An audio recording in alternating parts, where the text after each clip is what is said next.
Good evening, ladies and gentlemen. We're back again. Welcome to another episode of Open Mic. This is our first episode for year 2022. Welcome sa lahat. I know we've come from a long breather. I hope everyone is doing well and healthy, as well as your families at home. So welcome once again to another episode na magkakaroon na naman po tayo ng masayang usapan, magkakaroon na naman tayo ng masayang kwentuhan, especially with your participation. So kailangan taasan natin ang energy. Share nyo na yung live natin. Make sure you share it to your GCs, to your classmates, to your friends. Kumusta kayo? Kumusta yung naging breather ninyo? Nakahinga ba? Ako po natagalan ako. Natagalan? Parang bitin nga eh. Pero I was really relaxed naman din. Yes. I really felt the breathing, the relaxation. You felt the breathing during the breathing. Gusto ko yun. Ayan, so at least nakapagpahinga tayo in preparation for another year of schooling. So before we go into our topic for tonight, bago natin introduce ko anong pag-uusapan natin tonight, kumustahin naman natin ang Lourdes Group at ang student government. Friends, kumusta ang student government? What have they been up to? The student government is great. We have been although merong mga syempre some community and sino man ang nanonood dito to engage with the Halalan Guidebook, the info campaign. Nandyan lang yan sa LSM page. LSM page or SG page? Yan, sa SG page at sa LSM page. So, balikan natin yung minention ni Renz. I'm sure excited din ng community natin for our upcoming high school night. Yes, you heard it right. Naghahanda na po ang student government sa high school night na magaganap sometime fourth quarter. Ayan, so abangan natin yan. James, how about the Lourdes Group? So, let's try and look back a bit. So, for Loop, last year, we've had a lot of activities going on. We've had a lot of events, especially the Loop Tide. Grabe, ang daming activities noon, ang daming events, mini-games actually. And they were really fun. Next we have is the Malupitang animations, Christmas special. That was a very great way to end the year. By yours truly, I was the one who created the art, along with my Malupitang animations team. And we also have, for the January content, Loop Back. So make sure and gifts of love para sa ating mga partner communities. So in behalf then also of the partner communities, we thank the Lourdesians and of course your families. Maraming salamat sa ating lahat. Okay? So ayan na. Ano bang pag-uusapan natin tonight? So as the all we know, we have the Art Month today, which is February. We'll be tackling about art. Obviously, we'll be tackling different art styles, different genres. We might be even tackling about history. But first, let's try and introduce our guests for today. Let's start off with Kyle. I've seen your art before and they were really interesting. Could you tell me more about those? Oh, well, I just... Kyle, wait. Yeah. Bago tayo mag-proceed, introduce muna natin lahat ng guests. Oh, yeah. Diba? Really excited, sorry. James, I-reserve mo muna, Kyle, yung sagot mo dun sa question ni James. Pakilala muna natin yung mga guests natin. So, Renz, would you do the honors of introducing Kyle naman? Okay, so ang unang guest natin for tonight ay yung kaklase ko to. Isa ko tong malapit na kaibigan. He has been doing art for a while and mostly digital. Sinishare rin niya yan sa akin. His name is Kyle Geconcillo. Ayan. Ganda, nakasulit na. Ayan. James? Sorry for that blunder. I'd like to introduce my favorite teacher, art teacher, Miss Kia Alde. She has really made an impact on my art and for every student out there who has been with Miss Kia, they really know how important art is to her. And lastly, we have a soul brother. It's parang guerrilla. It's parang ambush lang namin yung mga students and then we go ask questions. Kasama si Gio sa pioneer team ng open mic. Tagagawa ng box dun sa microphone, sila ni Vince, di ba? Habang ang edit ay si Tubig at si Hipolito. Ayan. Welcome to the online version of open mic. At sa lahat ng mga guests natin, welcome. Yan.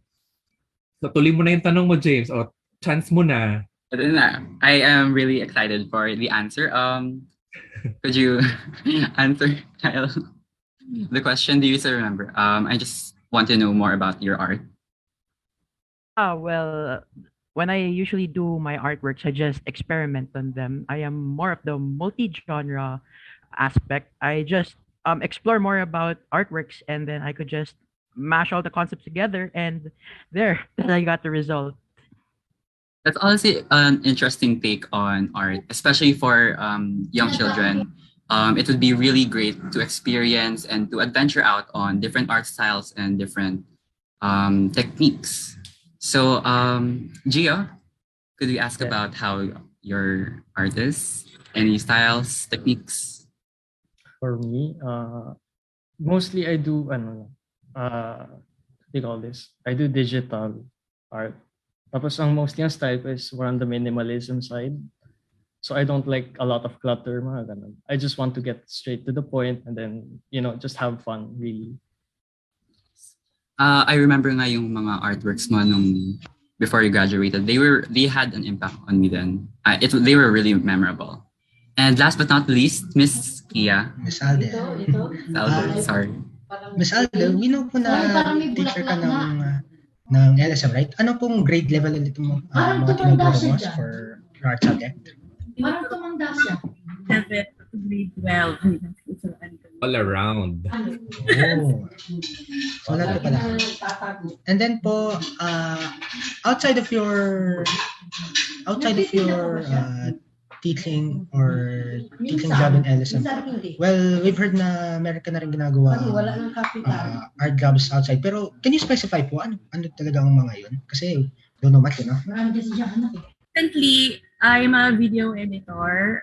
Yun yung recent ko nagagawa outside. Pero meron din mostly na kunyari nagpapa-commission o kaya even ng mga logos. Meron mga digital and mga traditional art. So, depends talaga kung merong gustong magpagawa or kailangang magpagawa sa akin. So, ayun, yung ginagawa ko outside. Ayun. Pero my favorite is, if ever man, if may chance to create murals pa rin. Yun yung gusto ko.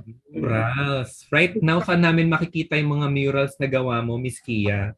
Yung murals na nagawa ko before sa somewhere in Makati near Century Mall ata yun. Tapos West Town's Coffee yung pangalan nung cafe. Cafe siya. Parang doon may mural doon. And meron din mostly kasi mga mga coffee shops. Hindi kasi mahilig magpa-mural yung mga ganon. Yeah. So, before we move to our next question, tanungin ko muna yung mga hosts natin. Kasi definitely mga guests natin ay artists, di ba? Kaya nga sila nandito eh. Pero yung hosts natin, natanungin ko kayo, who would you consider an artist? How would you consider a person an artist? I volunteer as tribute to go first. For me, honestly, I would consider an artist who has a lot of potential and brimming with creativity. So obviously, artists are able to create art, do anything they want with their performances. They're able to express all of their feelings, but without creativity or without any initial ideas or thoughts or insights, you wouldn't really be an artist, or you wouldn't even be able to create art. So that would be my feature of considering an artist. How about you, Renz? Sino ang artist for you?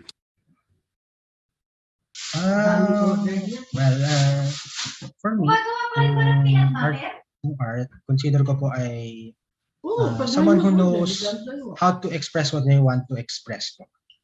Whether it seems mabongga yung gusto niyang iparating o kaya simple lang, that's an artist for me po. Okay, so may self-expression, di ba? And yung mga guests natin, from what I noticed, usually visual. Tama ba? Visual. Pero ano pa ba yung mga ibang forms of self-expression of art? Yes, Miss Alde, may gusto kang sabihin or kantahin? Wala akong gusto katahin, pero other forms of art for you to express, di ba? So, other forms of art, pwedeng singing, pwedeng performance art, di ba? Or even dance, di ba? Performance art. Baka pwedeng pa-demonstrate naman. Share lang, it's free VIP ticket. Totoo ba? Let it go, let it go.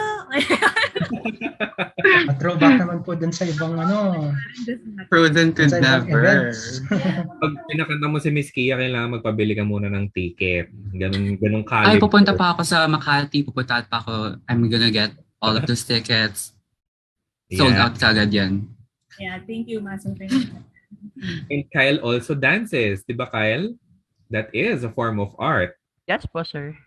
Yun. Di ba Ang ganda nga nung dance every year. Nakita ko yan. Those intricate performances. Kyle? Po? Hanggang grade 12 na? I'm planning to retire dancing by when I get to grade 11. Don't! Di ba na, James? Well, ang ganda nga nung dance I really felt lyrical. something about it. It's yeah, really I mean, memorable. I'm just planning because I don't have any ideas on what to dance in mind. So I don't know. That's just me. Ako na nagsasabi, don't stop dancing. Yan. Siyempre, kanya-kanya tayong self-expression, kanya-kanya tayong art, kanya-kanya tayong ways on how to express. So may it be digital arts, singing, sabi nga ni Miss Kia, dancing, painting, performance art, theater even. So ayan. So lahat talaga tayo merong pwedeng gawing artistic outlet, di ba po? Ayan. So next question, what influences you in creating your art? Saan kayo humugot? Inspiration. Ayan, Ganda. inspiration. Sino kaya? Let's start with Gio. Your inspiration. Inspiration ko usually for art, where I enjoy yung mga gusto kong gawin. I just tend to explore, like, since marami akong pwedeng makita, maraming ideas na pumapasok sa isip ko. Minsan, kahit titingin lang ako sa labas ng bintana, mayroong pumapasok na idea na, oh, maybe I can do this or maybe I can do that. It's more or less of an attempt at trying to bring to light kung ano yung nakikita ko in my way of expression. So doon ko nakuha yung mga inspirations ko. Really great insight on how to get inspiration. It's a really nice thing. Let's have Kyle. Carla? One thing that influences me in doing art, I guess, is just kagaya po ni Kuya Gio, I also explore, and I also got inspiration from my lolo, who is also a painter. And usually he taught me something na sometimes the creativity is in here and in the heart as well. I mean, the mind is it builds up, but the heart, it tells you everything. So I just do arts with the heart instead of the mind. Kasi the mind just makes you think, while the heart just makes you feel. That's all. Well said. So dahil dyan, di ka mauubusan ng sasayawin. Kaya wag kang stop magsayaw. How about Miss Kia? Kukonek ko yung sinabi ko kay Master Geconcillo. With the heart, mostly when I do my own art, I usually use my heart, whatever I feel, emotion, because again, it is a way for me to express. But at the same time, I use my mind if it's for somebody, parang for a client, if it is paid. So it depends. So, yun. O kasi pag medyo nasa professional level ka na, you also need to consider what the client needs, what the client wants, what is their creative direction, kumbaga. Kasi in my case, also in photography, I cannot, pag magko-cover ako ng events, hindi pwedeng lahat yan artistic kasi yan ay event. So I have to also use my eyes and my brain on what the client needs and what the job calls for. Diba? That's on the professional side naman. And I'm sure sa digital arts din, di ba? Daming revisions, daming... Doon nga po nagkakatalo minsan kasi parang why hire an artist kung ayaw mo makinig sa kanya? Parang gano'n. Parang so naglalaban sa gano'n. Parang may sarili-sarili kasi ding mata eh. Kumbaga. Yes. Although we have the di ba, the universal aesthetic, yung karamihan ay maganda pero still the client is the client and the artist is the artist. Minsan nga may when I was starting photographer din, may nagsabi sa akin na minsan hindi yung gusto mo yung nababayaran ka. Minsan you get paid for something that you don't like to do but you still have to do it anyway. May mga times na ganun. Yes. Yan. So how about you, Gio? Have you tried also commissioned works, yung mga ganyan, client relation? Yeah, I have actually. Nung si senior high pa ako, I get like a few commissions lang here and there. Medyo nakaka-relate ako dun sa gusto ng client kasi usually ang daming revisions noon. Tapos back and forth kapag dating sa communication and all that stuff. Pero in the end, it's a learning experience. Oh, especially kapag nagustuhan ng client yung relationship nyo, gets mo na kung ano yung gusto ng client, eventually, you'll get the hang of it. Diba? Yeah. Alam nyo na parehas yung gusto ng isa't isa. Describe your, to the guests, describe your artistic influence. Yung kung may specific person ba, like si Kyle, yung lolo mo bang nag-influence sa'yo to be the artist that you are now? Or is it a specific like celebrity or a person, an artist in that specific medium that you admire? Parang ganun mga works niya. Describe your influence, your artistic influence. Anyone can just jump in? Ako, habang nag-aano pa sila. Syempre, ang pinaka, sa akin, bata pa kasi ako, I'm into, arts, parang hindi siya pinilit or hindi ko siya, parang, pili kaya ako ng gugustuhin ko, parang gano'n. Pero bata pa lang ako, siguro ang nag-inspire talaga sa akin is yung mother ko. Kasi, marami siyang, gamit sa bahay, yung mga sketchpad, ganyan. Tapos, I find joy kapag nakakita ako ng mga gamit for art, sketchpad, yung mga pangkulay. Kaya nga, dati pag pupunta ako ng NBS, parang gusto ko bilhin lahat, parang gusto ko gamitin lahat, parang gano'n. Tapos, parang, na hindi ko mawala sa mind ko yung sinabi niya na, try not to be afraid to mix colors. So, parang, sige, okay, pili ka lang ng kulay. Ganyan. Kasi pag gagawa ka ng art, maybe somebody natatakot, baka magkamali, baka lumagpas, baka mahalo, baka pumangit, baka madumihan, ganyan. Pero actually, pwede kang maging malaya talaga. So, mama ko yung nag-inspire sa akin. Pero, so with my works naman today, favorite ko talaga, tinuro ko to sa inyo Master Pineda, kung naaalala mo. Sila Kandinsky, yan, yung mga gawa nila Kandinsky. Inspired ako sa mga gawa niya, yung mga may abstract na may movement, yun yung mga gusto kong in-explore. Kasi dun ko na mas nalalabas yung nararamdaman ko, yung emotion ko at the moment, tapos yun yung gusto kong i-paint. So, ayun po. Kayo guys. How about you, Gio and Kyle? So yung mga influences ko for yung mga influences for my artistic yung usually friends ko gano'n. Kasi parang pag nakikita ko sila gumagawa ng art, parang ako. na namumove ako para gumawa din ako ng sarili kong art. There was a time pa nga nung bata ako na di ko yun na-expect pero I love to paint, like watercolor, mga ganun. It's just to play around lang. Tapos to the point na parang oh, this might be fun, I might do this from time to time, pero huminto din ako until merong akong pinanood na ano siya, it's like a documentary about merong different art styles. And then there's this one particular person, ang pangalan niya is her name is Paula Scher, and she's like one of the most renowned one of the renowned graphic designers in the world. And I find na yung creativity niya parang sobrang mind-blowing lang, and she's be able to experiment and think outside of the box, which is something that's influencing and motivating to do na, oh, I can do this pala. And there are different ways to do certain things pagdating sa art. And yeah, that's about it. Para po sa mind ng mga yung paano niya naisip yun? Paano niya nagawa yun? Yung parang gano'n. Yeah, there's a lot of things na nangyayari ganun.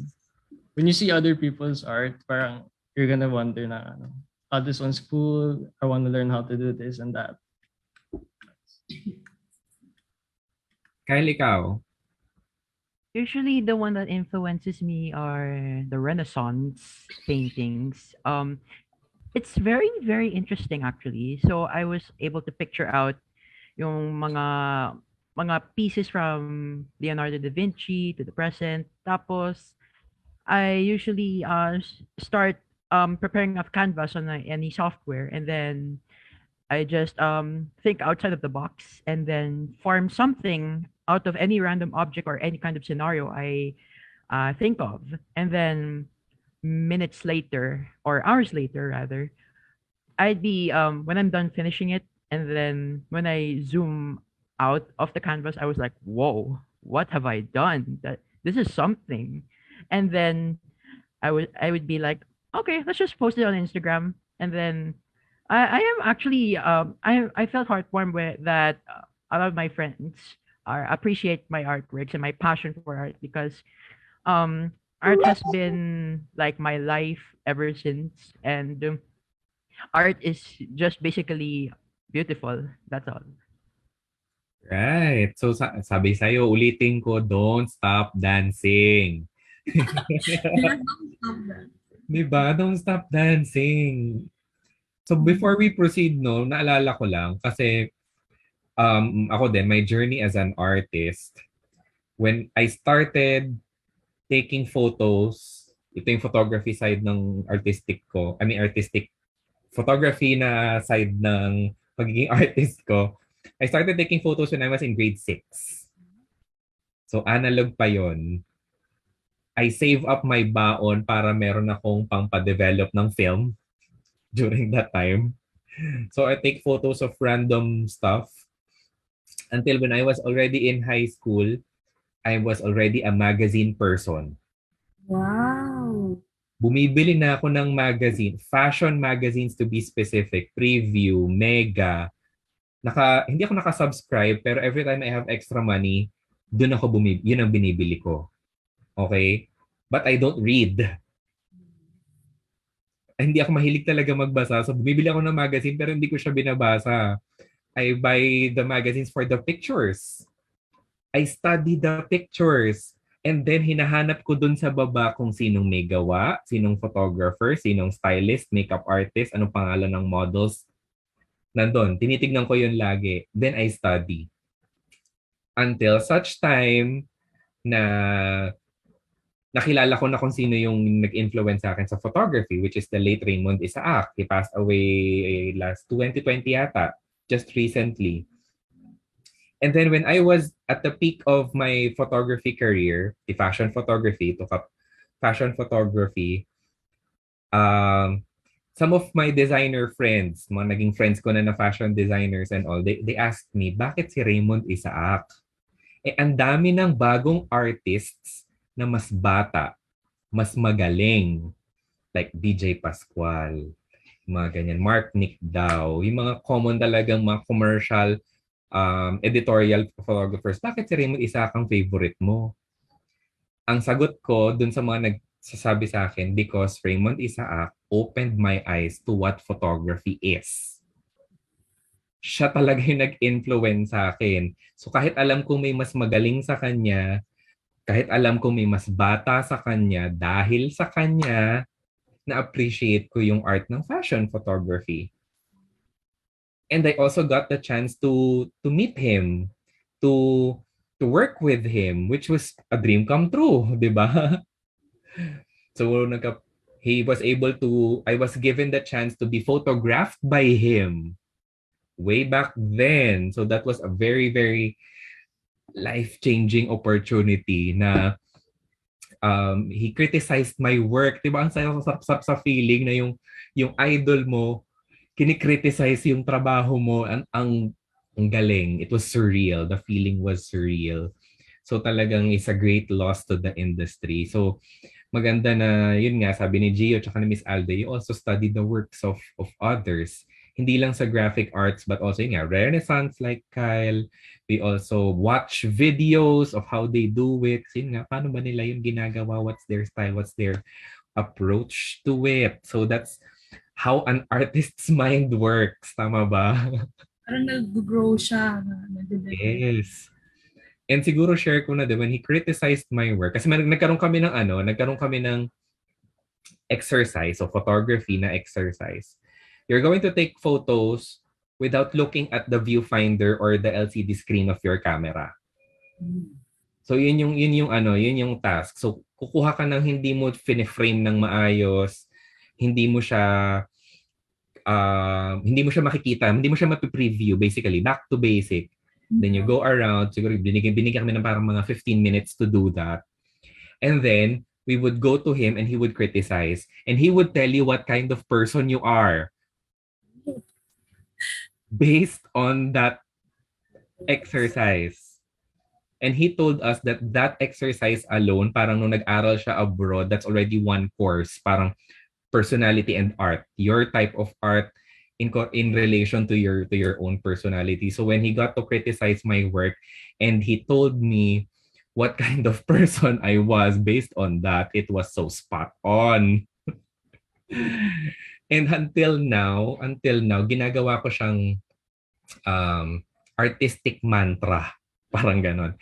Kasi ang comment niya dun sa work ko, sa mga shots ko, basic. Safe. I am too afraid to come out of my comfort zone. I am too general. Kumbaga, natatakot akong mag-venture out into new things, new styles, new techniques, which is true. Kasi doon ako sa tingin ko mas maganda sa karamihan. Yan. So when he told me that, hanggang ngayon, it resonates with me every time I take photos. I take safe photos pero I try to explore.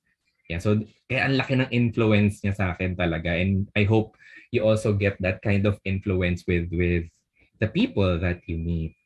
Ayan. Story time. Share ko lang. Sir Mike, baka naman po pwedeng maano yun magamit yun sa ibang guidance session. Bakit hindi? Pero syempre, hindi naman ako nag-aral sa New York. Pinag-aralan niya yun eh. Hindi ko pinag-aralan pa yun. Tingnan natin, pag pinayagan ng pagkakataon at mapag-aralan ko yun, i-share ko naman, di naman tayo madamot sa knowledge. Ayan.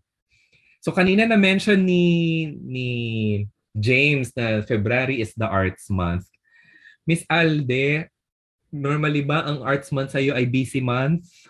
Yes. As an artist?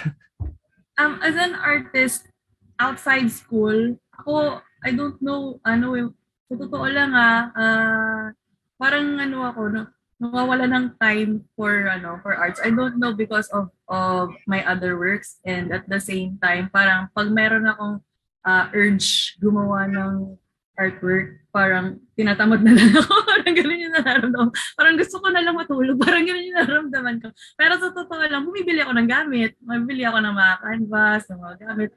Pero may times nga din na hawak ko lang yung gamit, mag-drawing na lang ako, hindi ko pa alam gagawin ko. Nag-end up na, hindi na lang ako gumagawa. Parang ganun yung nangyayari. So, Until such time na may inspiration ulit. so may inspiration. Pero sa in arts math, napupunta siya sa sa school na na arts math. So doon yung yung time. Yung pag-fed. Ayun. Kasi ako close sa akin, close sa puso ko ang Arts Month. Kasi way back before talagang very active kami sa dance naman for Arts Month. Buhay celebrity kami noon pag Arts Month. Kasi dancer ka, ay out of town. Yung tipong minsan pagkasayaw, travel ulit. Pagsayaw, travel, lipad. Pag February talagang yan ang namin. Yan ang buhay namin. As a dancer naman. Yun ang nakakapagod na masaya. Oo, definitely. Biro mo yung mga concert at the park, sa Luneta, suki kami dyan lagi pag Arts Month, CP.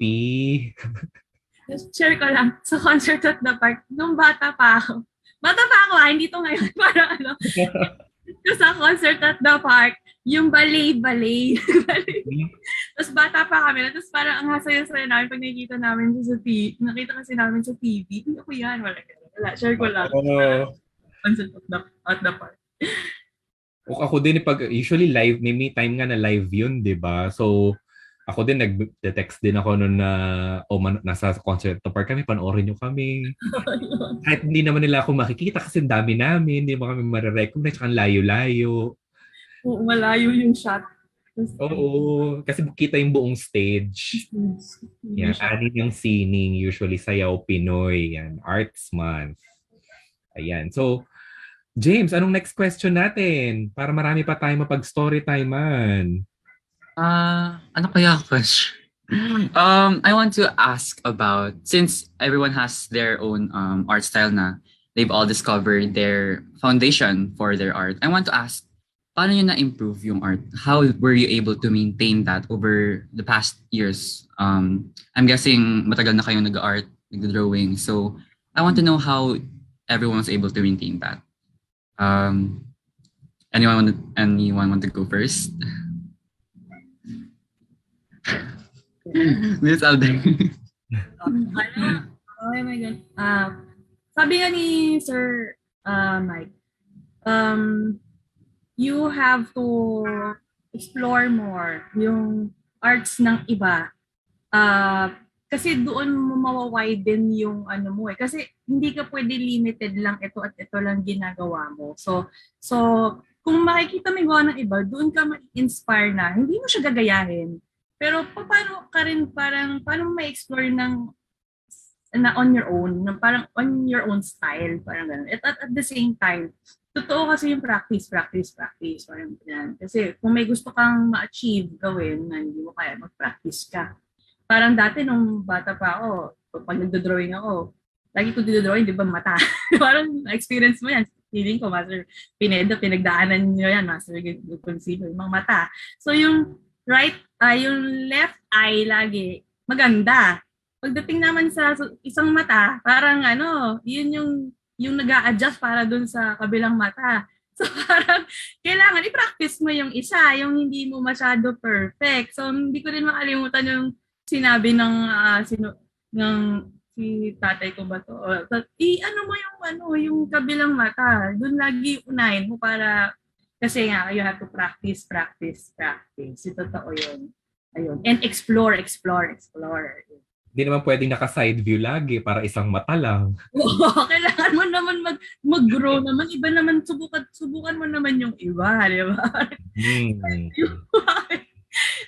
Grabe na, expose ako. I mean, I'm still practicing, so, progress is progress. Ang hirap lang talaga nung isang mata. Tinatago ko lang ng buhok. Kaya pala. Sorry, my mistake. Ikaw kaya, Gio, anything you want to share? Kung paano ko na-maintain, usually I just try to challenge myself. Kasi what better way to improve kung getting outside of your comfort zone. Like, dati when I tried doing traditional, parang safe lang ako pag ginagawa ko yung yung shading lang, yung usual na shading. And then I tried a different technique naman. I tried hatching, and then I tried scumbling, and then I realized na parang unti-unti nag-i-improve ka. Tapos repetition lang, lots of experimenting. Dati yung photography ko puro parang wide yung shots. And then later on I tried yung medyo malapitan lang, ganun. When it comes to graphic design naman, I tried yung parang minimal lang, parang compose ka lang. And then later on, sinubukan ko rin mag-illustrating. I'm glad na it turned out fine. Kasi dati kinakabahan talaga ako, ayoko mag-illustrate. Pero nung sinubukan ko siya, sabi ko, sige, try ko naman, kahit isang beses lang. Naging successful naman siya. Like, nagustuhan ko yung output niya. Tapos, that's how I continuously grow as an artist then. Okay, that's really great actually. I feel like that's where art comes alive, when people practice and hone their skills. Tapos yung shared experiences din, yung repetitive lessons, yung pagbubura lagi, revisions, ganun. And it really perfects art, and it really reflects a person. Ang gusto kong sinabi ni Gio, yung to challenge yourself. So aside from pagpa-practice, you also give yourself parang its own challenge talaga para ma-level up mo din yung skill mo, ma-perfect mo yung skill.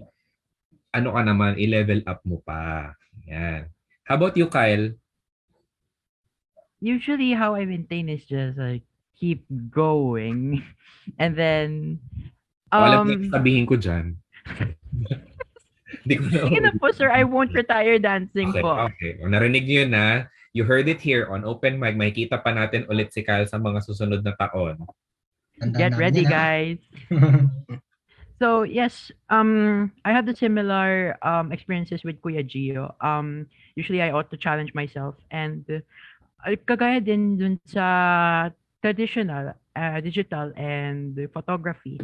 But the thing is, I don't focus on one thing. I just do them at the same time. Tapos, I honestly wouldn't care if it's a fail. This is just to show my progress on mastering something. And kahit hindi okay yung angle sa photography ko, okay lang. I'll just learn from it. Kahit hindi maganda yung art ko, okay, I'll just keep going. And then kahit hindi maganda yung traditional art ko, okay, I'll just keep going. And then ayun, I ought to push myself higher to seek what is looking for me. I honestly like that mindset. Grabe. I really love that. Kasi share ko lang. Kasi obviously I am a musician. Tapos may teacher kami, and we're always taught na kapag may nangyaring mishap or may nangyaring masama lang, he would always say the show must go on. And yun nga, from what's happening kay Kyle, parang no matter the fails, the challenges or obstacles, you're always moving forward. And I think that really helps a lot in art kasi all of those mistakes could act as something you would learn from. Kaya mas mapaperfect pa yung art. So that's a really great thing. Right. Anything to add? I would have to add then, in order for you to constantly improve your craft, value criticism. That's true. You value, hindi lang basta recognize, hindi lang basta listen, you value criticism because you are not the best. Diba? Someone will always be better, someone will always be more adept at the craft. Therefore, you have to listen and put it into heart, then apply it to your own art. Kung paano mo siya pwedeng ma-improve. Kung paano mo pa siya pwedeng bigyan ng ibang spin, kung paano mo siya bigyan ng sarili mong flavor.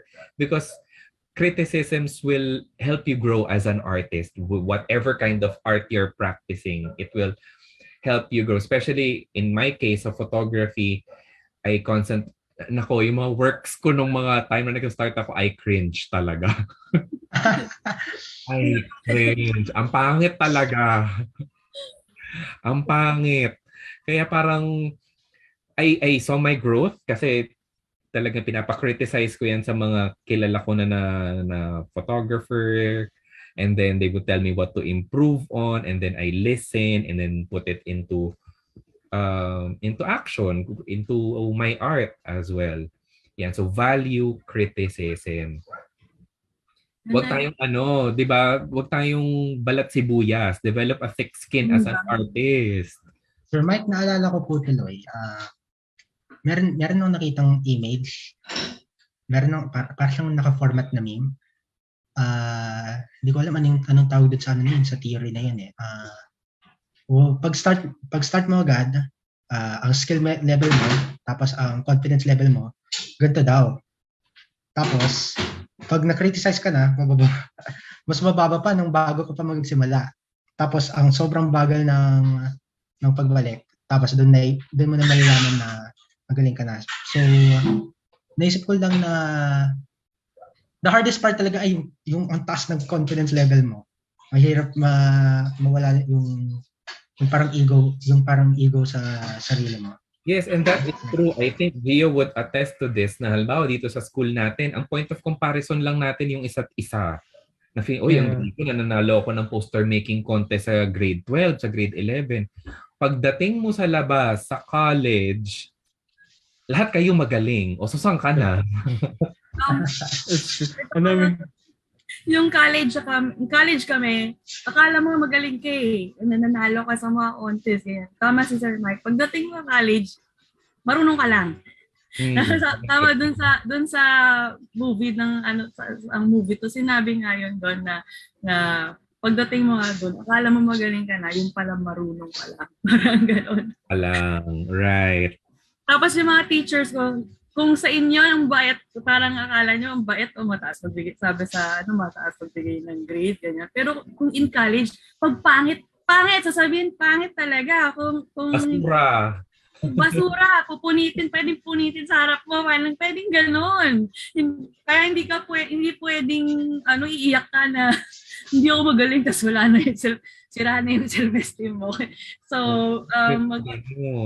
hindi pwedeng balat sibuyas nga pag gano'n. Kasi after college pa, sa work pa, mas may grabe pa. Ganyan. So, kailangan competitive. Lahat competitive. Diba? Hindi pwedeng sa tingin mo ay mabubuhay ka na sa kung anong skill mo ngayon. You have to constantly improve, not just for yourself, but also to fare with the competition in college and even outside. Diba? May ganyan ka bang experience, Gio, pagpunta mo sa college? Yeah, actually. To the point na nagdalawang isip ako kung tama ba yung program na in-applyan ko. Kasi nung nagsimula kasi ako dito lang sa LSM, parang chill-chill lang kami. Parang kung gumawa ka, syempre para sa parang maganda na or gano'n. Pagdating sa college, pag nakikita ko yung gawa ng iba, wow, ang dami ko pang pwedeng matutunan. Tsaka, totoo nga, sobrang competitive nga. May mga stories na not so good. Pero, ayun, it's a tough industry then. Pero, we learn to adapt, we learn to take in the criticism of our peers, tapos kung meron kang mentor, di swerte ka kasi at least nag-guide ka along the way. Meron kang constant guidance on the journey. O kasi kapag nakikita mo what is out there, it gives you an extra push for you to be better at what you do. Yeah. If you get to compare your work. Naalala ko before, meron akong sinaling mga grade 6 sa isang dance contest. Na sa ibang school, inter-school competition, mga grade 6 sila, pinasok ko, para may potential sila, ilaban natin, o sige, sumali sila. Pagdating doon sila, pinaka nakakatawa, pinaka kulela, pinaka hindi magandang kinalabasan talaga. At dahil doon, yun ang birth ng golden age ng Ground Zero. Diba? Dahil doon, nag-training sila from grade 7. Yung isa sa kanila ngayon may P-pop group na. Yung iba nakapag-compete na abroad just because of that experience. Na nakita nila, wow, kala ko magaling na ako sa LSM kasi nag-intermission number kami. Pagdating sa contest, wala talaga. Parang sabi pa nila sa akin, Sir, pwede bang yung mga high school na lang yung pasayawin natin? Wala kaming ilalaban doon. Sabi ko, di naman pwede yun. Ibang category sila. Grade school lang muna. So, nakita nila yung level of competition. So, dahil doon, nag-training, outside, inside, hanggang sa ngayon, nagsasayaw pa rin sila. So, talaga yung level of competition yung nag-push. Parang, Yes. tawag dito, baka na-experience din to ni Master Silva na marami ka rin madidiscover sa sarili mo na hindi mo alam na kaya mo pala. Kasi baka before di mo pa nasubukan, pero marirealize mo, wow, kaya ko pala to. Di ba, Master, Geconcillo kayo, Master, lahat tayo dito. Hindi mo maano na kaya mo pala. Parang mabibilib ka rin sa sarili mo, mga experiences lang din na gano'n. Oo, kasi before, di mo naman tinatry. Before, you just stay with what you know and then you see others do it. Tatry mo din. So, talagang you discover new things and you grow as an artist. Yan. So, bago tayo mag-proceed, mag-shoutout muna tayo, Renz and James. Kumusta ang ating comment section? Naku po, ang dami na nagpapa-shoutout dito. Simulan na natin para bago 12, mag-12, matapos tayo sa mga shoutout. Okay, bago 12. Kakatakot ko yun. Merong mga shoutout dito. Una, from the Math Honor Circle. Kasama po ang pinaka-poging member namin, si Andrei Gascon, na nagpapa-shoutout on behalf of all of us. Sige.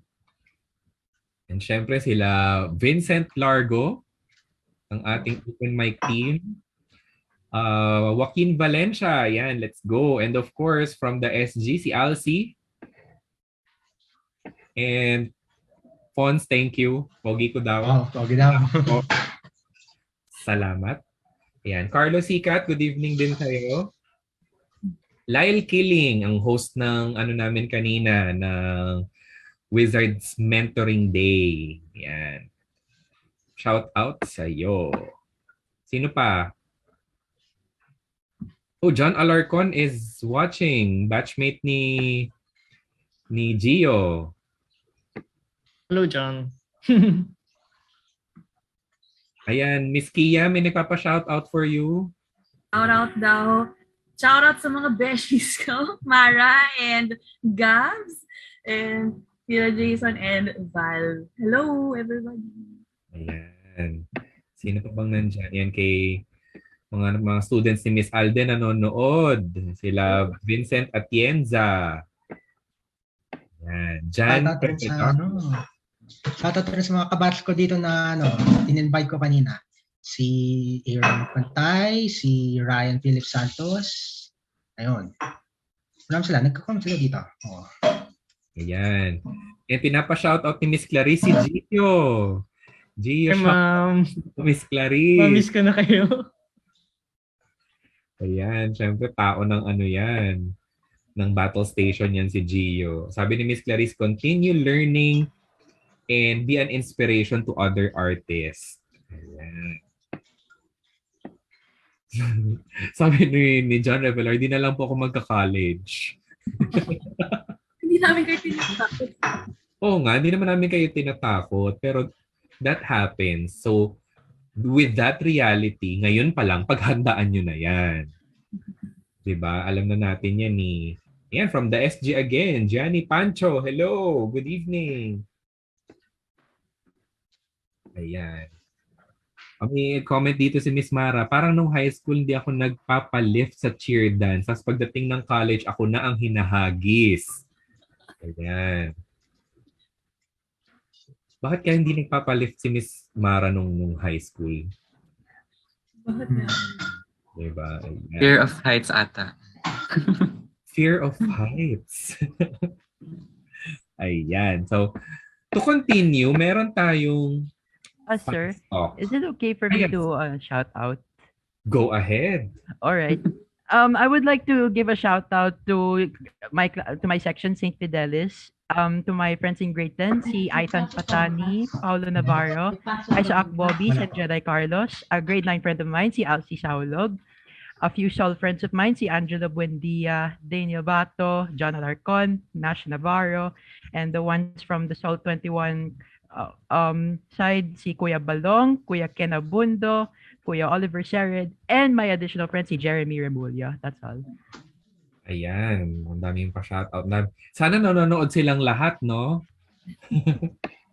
Okay, bago pala tayo magtungo sa ating fast talk, meron pala akong isang question. What was your so far, what's your most memorable or greatest na struggle as an artist? Difficulty as an artist? Or negative experience as an artist?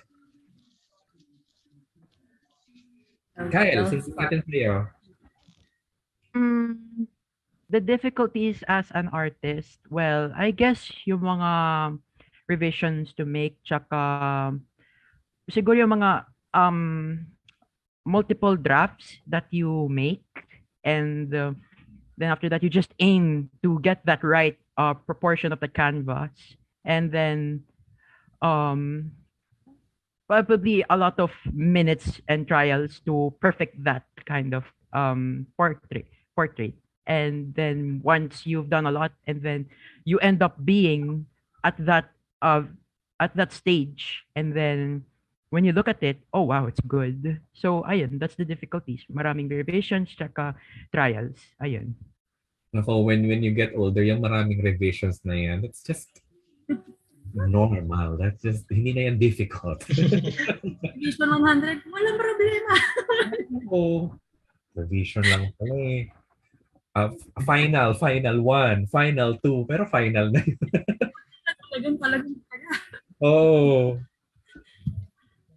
Sa inyo, how about you, Gio and Miss Alde? What's your most parang memorable negative experience or struggle as an artist?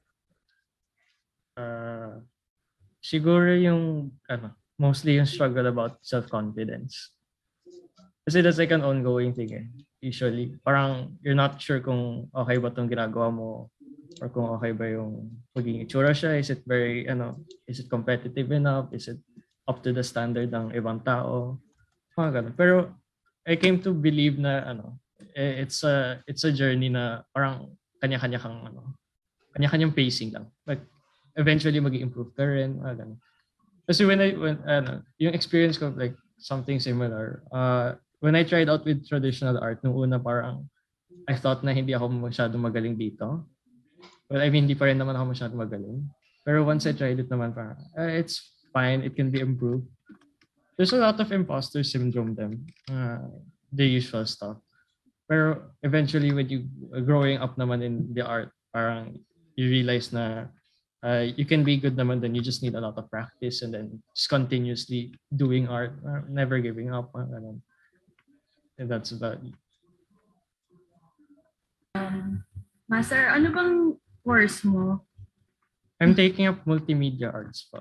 Multimedia arts. Ako nagsabi sa'yo, huwag mo lang pag-isipan na kung para sa'yo ba o hindi. Kasi in the first place, yun ang inisip mo or ang pinili mo na course eh. So, pinasok mo siya. So, baka nasa umpisa ka pa lang. So, as you move forward, you'll discover more about yourself. Tapos, you'll finally think na, yes, it is for you. Ano wag kang mawala ng loob about it.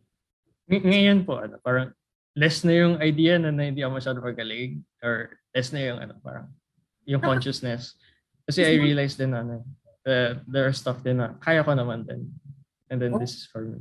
Just don't compare yourself with others kasi hindi mo alam ano struggle din ng iba eh. May kanya-kanya may kanya-kanya yan iniisip. Malay mo sa mata mo, baka siya magaling, ako hindi. Tapos ganun din siya sa'yo, ang galing mo, ako hindi. May kanya-kanya. So, wag mo masyadong i-understand. Na-realize ko din yan after ko parang mingle around lang. Na meron pala kami iba-iba't ibang weaknesses. Tapos may iba-iba ibang forte ganun, kung saan kami nag-excel, kung saan kami medyo mahina.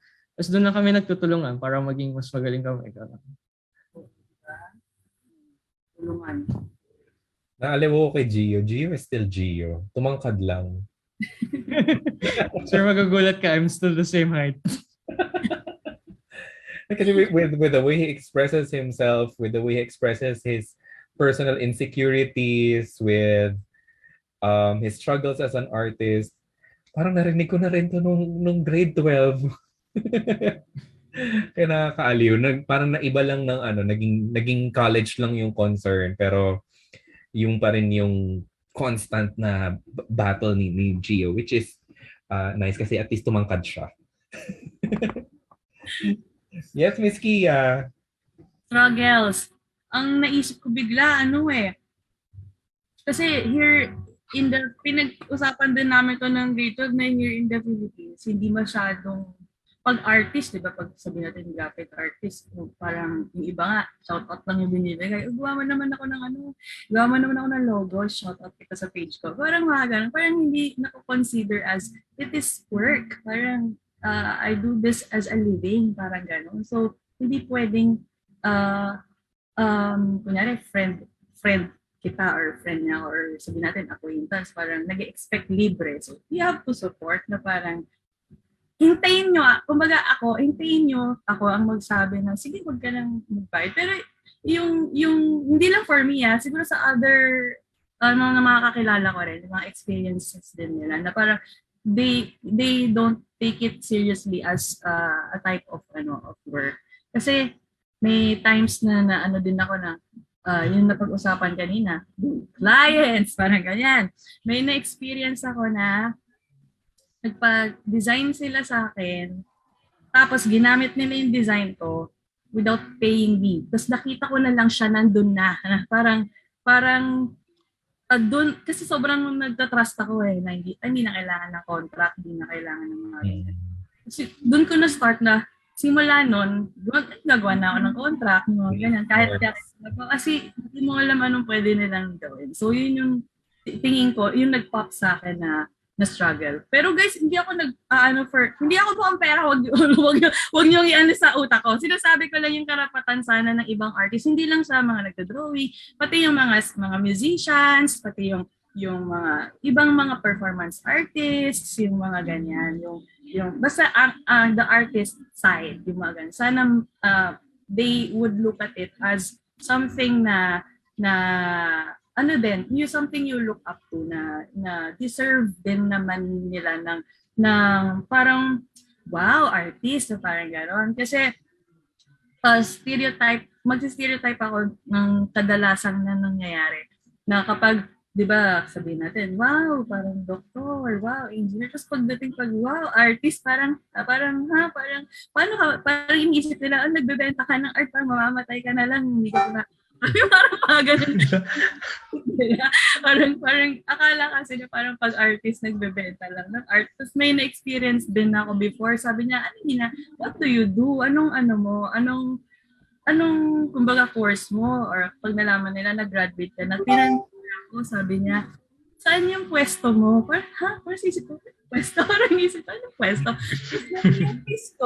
Ang ibig niya palang sabihin, sana ko, kumbaga gumagawa ng mga portraits, ganyan, siguro sa mga malls, yun yung naisip niya na parang after college, parang yun yung gagawin, parang ganon. Parang sa isip ko, you would not study like 4 years para lang na for a pwesto, parang ganon. Parang, no offense na nagagawa, pero I do respect them, pero you can do it kasi then without actually having to study 4 years kasi meron mga stereotype na parang mindset yung ibang mga tao about it, parang gano'n. Yan lang. Is real. The artist's struggle is real. Saka sa mga artists, uso yung mga pa-X-deal. Di ba yun nga, shout out. Pero syempre, ayaw naririnig, exposure ko, no? Exposure? Ano ba yun? Ako kasi as a photographer, na-experience ko naman yung X-deal. Totoo naman yung X-deal kapag ako kasi nag-build ako ng portfolio ko. So naghanap ako ng models na nagbe-build din ng portfolio nila. So yun, pag ex-deal, I don't pay them, they don't pay me. But we both get something out of it. Nakakuha siya for portfolio niya, nakadagdag din ako sa portfolio ko. So yung mga ganun. Pero totoo yung sinabi ni Miss Alde na may lumalapit talaga na expecting na hindi sila magbabayad. I mean, kapag yung professional clients na talaga, na parang they think it's easy, they think it's free. Diba? Eh, mahal kaya ng gamit. Para kasi sa kanila, parang, ang dali mo lang yan ginawa, eh, bakit ang mahal? Parang, The number of hours they do, it's they just cannot consider it free or in a low price kasi the effort talaga, they had to make that fair pricing structure to their customers. Yes, and time alone is valuable already. The fact that you spend time for a specific artwork, hindi mo siya definitely sasabihin free. You could have done something else already that could have paid better. Kaya syempre, you could have gotten something out of it. Pero depende lang dun sa commission nila kung it's free or paid. Oo. Pero yun nga, you really need to get something out of it if it's for someone else. Unless, sabi nga ni Alde, ikaw ang nag-offer na wag mo na bayaran or gift ko na yan sa'yo. Pero hindi yung client lalapit na, pwede mo ba akong gawan ng ganito? Pero libre lang, madali lang naman yan eh. Dito makakainis yung ganun. Paano maging madali yun? Sir, I've been there. Exactly. Diba? Not even, hindi man lang cheap eh. Free talaga. Hindi ka man lang binarat na as in small amount lang. Hindi, libre talaga. In-expect nila libre. Yan. Siyempre, Meron palang ganun side din sa meron palang ganun sa side ng art industry sa dito sa Pilipinas. Oo. Totoo yan. They just assume everything is easy. Very prominent. Kaya Isipin nila na yung madali lang eh. Ganun. Kaya maraming may gusto mag-abroad. Photographer, nag-click ka lang naman bakit ang mahal? Wow. This reminds me po of a wedding photographer na out of all the shots that he took for that wedding, the wedding couple did not offer him to eat. He deleted all of the photos. O, diba? That's outrageous. Yung mga ganun, kailangan talaga kasing kailangan also pay them what they deserve. Give them the credit they deserve. Kaya, sabi nga ng kapatid ko nung kinasal siya, ang non-negotiable sa kanya, makeup, photo, tsaka video. Puro art yun. Diba? Yun ang sabi niya, hindi niya babaratin para sigurado yung quality. Well, maganda naman yung kinalabasan. May experience din ako na yung mga hinahire. Sabi ko nga kapag ako one day, di ba, kinasal, gusto kong i-prioritize yung mga musicians or mga singers, yung mga ko. Kasi experience ko na being kakanta ka sa wedding, sa mga events, ganyan. Swerte ka kung merong pumuprotekta sa inyo yung contract na dapat ganito yung saan kayo ini-meet up, ganito yung pagkain nila, ganito yung payment. Swerte pag may pumuprotekta. Pero kung hindi, kung kayo lang, ganyan, walang pumuprotekta, iba yung treatment nila. Kasi hindi, yung mostly narito sa mga kasamahan ko they don't treat you as artist. So they treat you as parang somebody na hinire ka lang, parang ganyan. Parang, parang kakain kayo, you don't know, wala kayong sariling mesa, wala kayong, sabihin natin, hindi ka naman kailangan one of the guests, no, na may mesa. Pero yung treatment na sana man lang may pwesto kayong maayos. Decent area. Oo, may area kang maayos, ganyan, o pagkain na maayos, ganyan. Kasi kasama dati sa contract namin, dapat may meals na maayos na nasa plato. Kasi hiwalay siya sa, swerte pa pag pwede ka kumuha sa buffet. Pero parang, hindi, parang yung sa iba, ang medyo na-off sila yung pag nagbibigay sila ng, yung naka-styro, yung parang, sabi na, doon tayo, naka-formal tayo, tapos kakain tayo sa styro with plastic, parang, yung gano'n na feels na parang gano'n. Tapos, oo, tapos may experience pa ako na kumanta ako sa wedding ng friend ko. And then I have my accompaniment yung kasama ko nag-guitar. Tapos na kami kumanta, sobrang na. Tapos, tinanong namin ng coordinators, saan po kami uupo? Ganyan. Tapos parang sabi ko, ay, sorry po. Kasi wala raw upuan yung I forgot their term for us, parang suppliers. Wala raw upuan ng suppliers sa guest.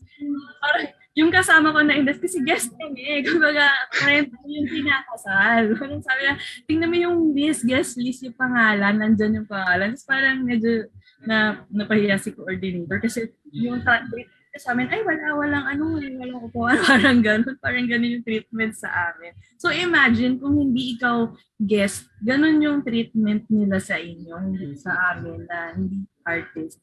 Pero somebody na parang, yun yung term na parang, binayaran namin kayo na parang supplier. So ganun. So may mababait naman na treatment, pero meron din yung may na parang so yung mga experiences.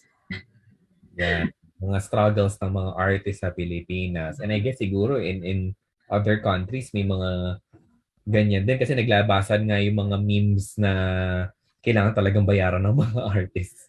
Hindi nang pa-shout out lang. Hindi tayo ganun. Ayan.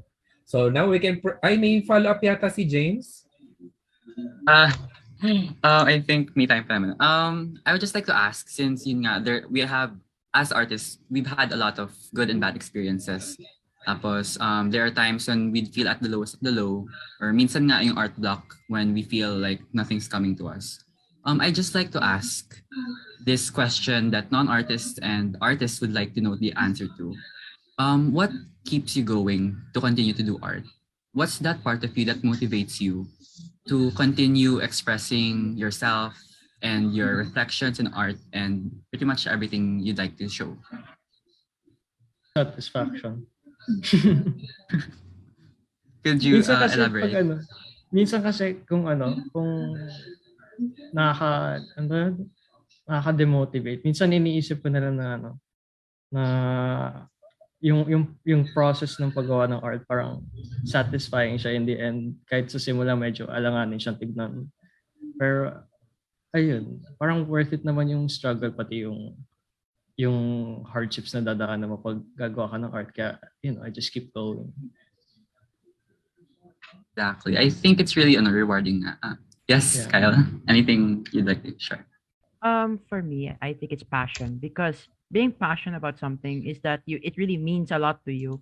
So just because your artwork was a fail doesn't mean that you're gonna have to quit art immediately. You just have to keep going, and then being passionate about something means something, and do not let that discourage you because there is a room for improvement. It's a building block. Yeah, yun lang. Well said, well said. That was a really great food for thought. And Miss Alde. Simply because it makes me happy.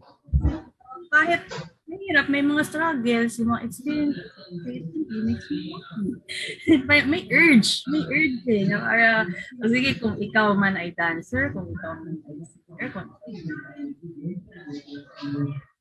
art yan, may urge parate na gusto kong ngayon. Gusto kong diba time na? Urge ka minsan, kahit di mo trip kumanta sa karaoke, kakanta ka sa karaoke kasi may urge. Parang merong something in us na gustong lumabas. So, ayun lang. Parang kasi it makes you love. Because you love what you do. Diba? You love what you do. It makes you happy. Pag mahal mo, ipaglalaban mo. Ayun naman. Diba? It also applies to the art. Art, okay. Art. Diba? It's not a smooth sailing journey. Pero pag mahal mo yung ginagawa mo, mahal mo yung art mo, you'll do your best to get through all those difficulties. You'll feel happy along the way, and at the same time, you constantly grow. Diba? You grow as a person kasi mahal mo yun eh. Diba? Okay ba yun? Grabe. Early Valentine's. The art, Sir art. Mike, Art. Sir Mike, Okay. bring up ko lang, Yeah. itong idea ng art block. Oh. Okay, baka mag-sounding na, baka parang mawala sa topic, pero may nilalaro ako, may game ako nilalaro. You can create levels there. And then, naramdaman ko rin yun sa yung ganong mind block, creating a level, mind block there. So, for a few days, tinignan ko. I tried other levels dun sa game na yun. And then, I tried other things. Doon rin pa, pumasok rin yung exploring others works. So yun, parang, I don't know, na-apply ko rin yung idea or yung aspect ng art na yon or ng creation na yon, making something that yung the act of making something, parang na-apply ko lang yun doon. So even if it's not quote art, if you're making something, you can feel those things pa rin. Yes, that's right, no. Kasi nga, you're happy with your work, you're happy with your art, and it's not always gonna be easy. Diba? Pero if I don't know if you noticed with the sharings of the guests, usually it's not ang problem hindi minsan yung output eh. It's your concern from within. Diba? Yung insecurities mo, yung criticisms, handling those kinds of things. Making the art is the best part, pero ang dami pa rin talagang kino-consider na hindi related dun sa actual output, but more of how you handle being an artist. Yan. So nasagot ba yung tanong mo, James? I was given very much insights, very an abundance of learnings actually, and it was my answers was really my question was really answered. Art block. Your answer was really questioned. Yes. Ako siguro share ko na din yung isa sa mga struggle ko as a dancer before, yung maging ultimate understudy.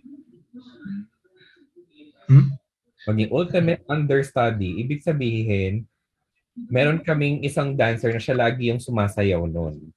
In all our performances, siya lang yun. Pero just in case may mangyari sa kanya, ako yung next in line. Pero lagi siyang present. So, grabe, second option. Pero hindi siya uma-attend ng rehearsal. May mga performances na last minute na siya dumadating. So, alam niyo yung feeling na ako na yan. Chance ko na mag-shine. Moment ko na, andyan na siya. Padating. Padating. Or yung tipong, yung partner niya, rehearse na kami ng rehearse. Pagdating ng actual na performance, dadating siya. So, hindi na naman ako yung sasayaw. Ako yung nag-practice, hindi ako yung magsasayaw. So, masakit siya, syempre. Masakit siya. And alam kong unstable yung hindi ko sure kung may patutunguhan yung pagpapractice ko nun, pero inaral ko pa rin siya dahil gusto ko siya. At mahal ko yung ginagawa ko. So kahit alam kong nandyan siya, hindi ko winish na may mangyari sa kanya para makasayaw ako. Never in my dancing career na may winish ako na sana may mangyari sa kanya. Magkasakit man lang siya kahit isang beses lang para masayaw ko lang yun. Na lagi kong pinapractice. So, you can just imagine kung the amount of effort I put in para mag-practice. Kasi alam ko hindi ko naman siya masasayaw. But still, nandun ako. I show up. I rehearse. At the back of my mind, ngayon, pag pinasayaw mo sa akin yan, kakapain ko lang ng konti, kaya ko pa rin siya. Kaya ko siyang ituro kahit hindi ko siya nasayaw once. Kasi mahal ko. Yun. Sige na, fast talk na tayo.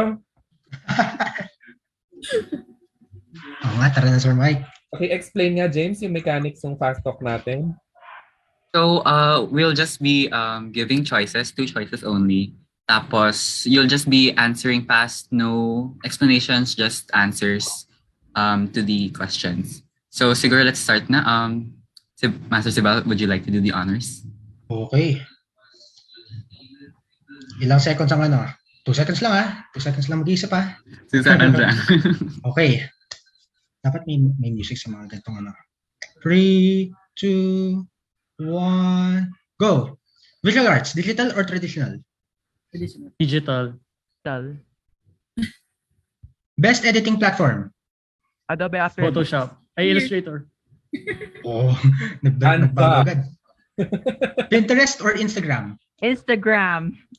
Pinterest. Instagram. Art from scratch or fan art?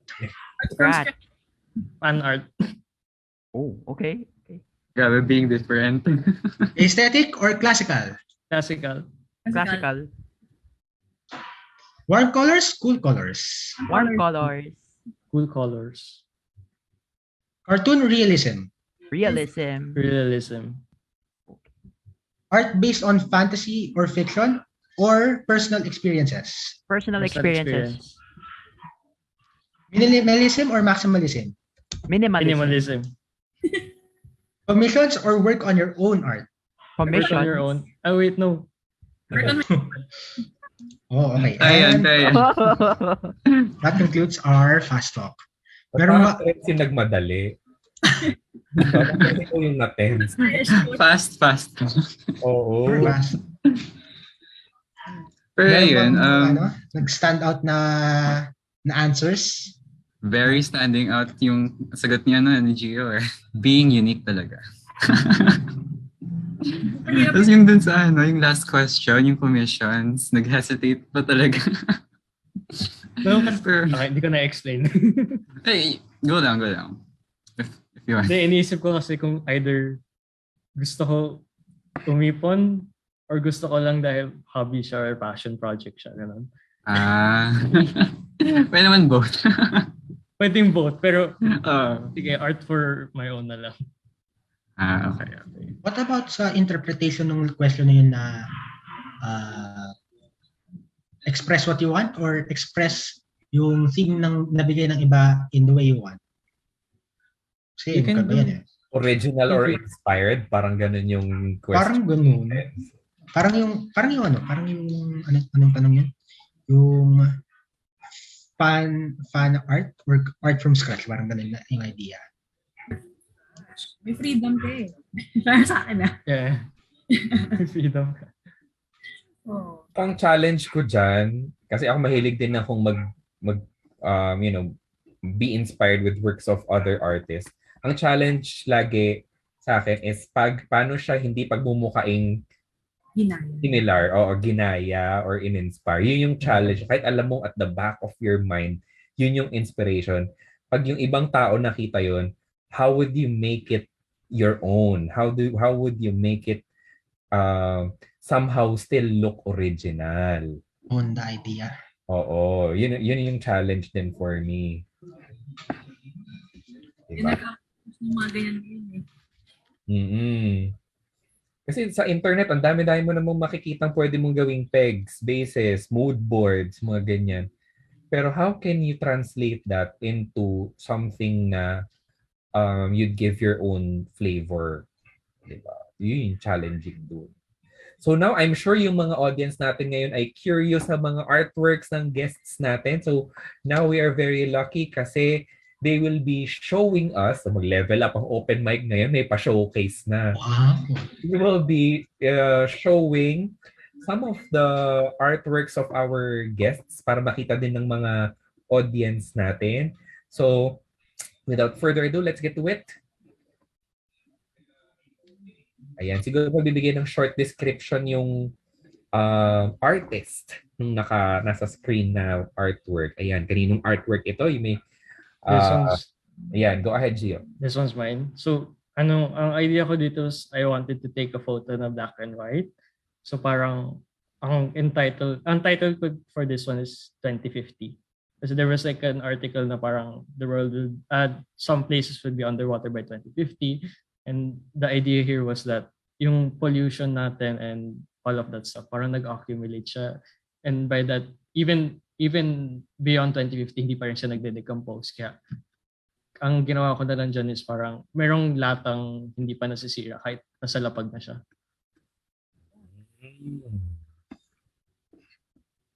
Next. And then these are some logos that I made. Yung first two are like experiments I did with the Illustrator. So parang na-amaze lang ako na I can embed yung 2D symbols into 3D, tas ganyan yung magiging kalabasan niya. And then the last one is, if I can recall, yan yung isang project namin for school. We were working with Gestalt principles, and yung word ko was like castle.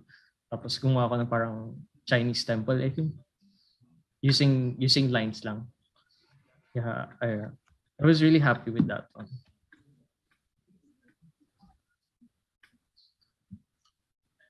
This one was nung New Year lang, so recently lang. Meron kasi kita siya sa amin dito sa backyards. Parang yung idea niya.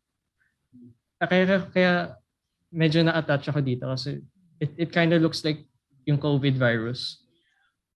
Yeah, parang happy COVID New Year. It's not very happy. Actually, that's interesting. Yeah. Tapos, buti na-capture mo yun. Like nakalabas yung camera mo in that moment. Dala ko yung camera ko the whole time na nag-ano kami. The whole time na nanonood kami ng fireworks. And ang struggle lang doon, dahil fully manual ako nag-shoot, on those spot din ako nag-a-adjust ng set. Para lang makuha. Kasi mabilis lang siya. So pagka-flash, snap kagad. Okay. This one's the same with the first picture then, yung decomposing. So parang more or less same idea lang siya, except that mas kita mo yung contrast niya. So mas nadadraw ka sa gitna. And yung overall theme niya based sa sa composition. And then this one was another project. Meron akong sinubukan with Bauhaus. Bauhaus inspired siya. It's basically a postcard that says wear a mask. Ito yung nagsa-start pa lang yung pandemic, like 2020s na yata or 2021. And then these are yung sinasabi ko kanina when I tried illustrating for the first time para sa posters ko. Like sobrang out of my comfort zone na. And I made a poster about Bayanihan Day and then an assigned word which is irritation. Yeah. These two posters I'm also medyo proud pa ako dito sa dalawa. They turned out well.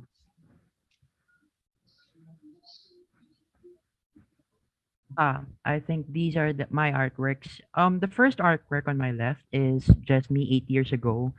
I think I was at a Christmas party, I think in LSM, and then I decided to like make it as of a nostalgic theme. Like, wala akong face actually. I didn't know why I put it, but I guess this concludes that I do not know how to draw faces just yet. So, ninagay ko na lang just a blank face. And the right one is an inverted world. I made it in a negative filter, and as you can see, there's a tree right there. So, ito yung nagre-resemble na sometimes when your heart feels empty, it's like your world is about to be torn apart. So, it's inverted. So, I think it's not on its original color scheme. So, that's how I made it. I just add a little filter to make it more moody. The left one is just an experiment that I've been working back in the summer of 2021. I was playing around with a 3D software, and I've added a VHS filter that makes it more retro, and it's pretty cool actually. It's very cool. And the right one is actually trip ko lang gumawa ng ganyan actually. I traced from a photo tapos I started to improvise. Yeah, pero ano to according to my friend, it symbolizes something. And when I look at it, I could probably make the small cube the low standards and the long cube the high standards. So let's just say that the brain or the brain of the human person is medyo imbalanced yung standards nila on what they expect for themselves or what people expect from them. Yeah.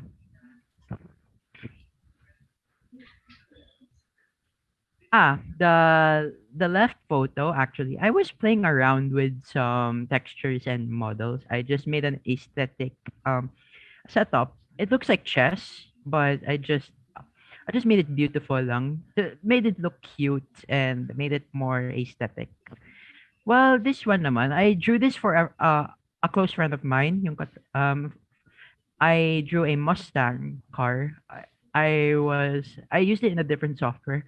When I tried shading it, oh wow, it looks super clean. But the tires though, I just gotta improve on those. This one is actually I wala tong rationale actually. I just made it for fun.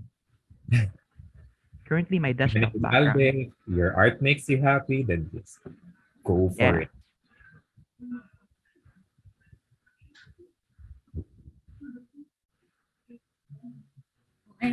I'm glad na ginagamit na ni Master Geconcillo yung mga rationale na yan. I'm happy.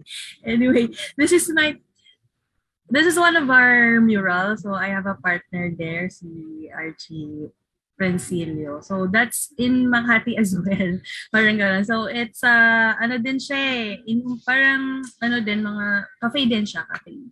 Hands, nakalimutan ko na actually pangalan parang Hands something cafe, parang gano'n. So yun lang siya.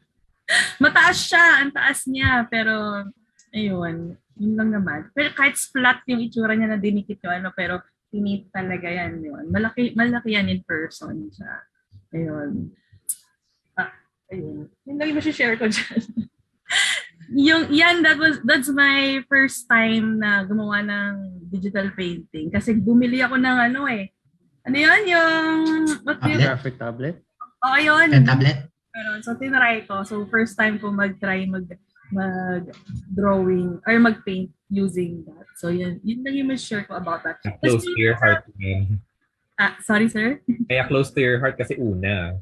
Oo, una siya. Tapos, yung damit niya, yung patterns na ginawa ko sa damit niya, galing yan sa panaginip ko Galing sa dream ko. So, parang in-apply ko lang siya dyan. Ayun. Yun lang yung share ko dyan.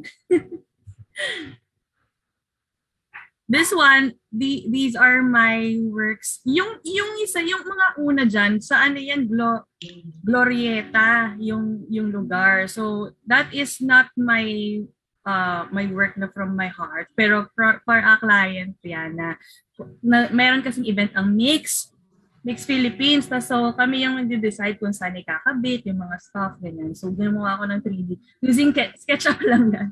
Tapos the other ones, yan ang nung nag-exist pa yung Party Pilipinas sa GMA 7, yan yung mga ginamit na art cards. Some of the art cards they used. Yung pag magko-commercial, di ba may lalabas na art card. Tapos pag babalik na ulit galing commercial, may art card ulit. So yung Party Pilipinas, yun, may kanya-kanya siyang themes. So yan yun, yung mga art cards.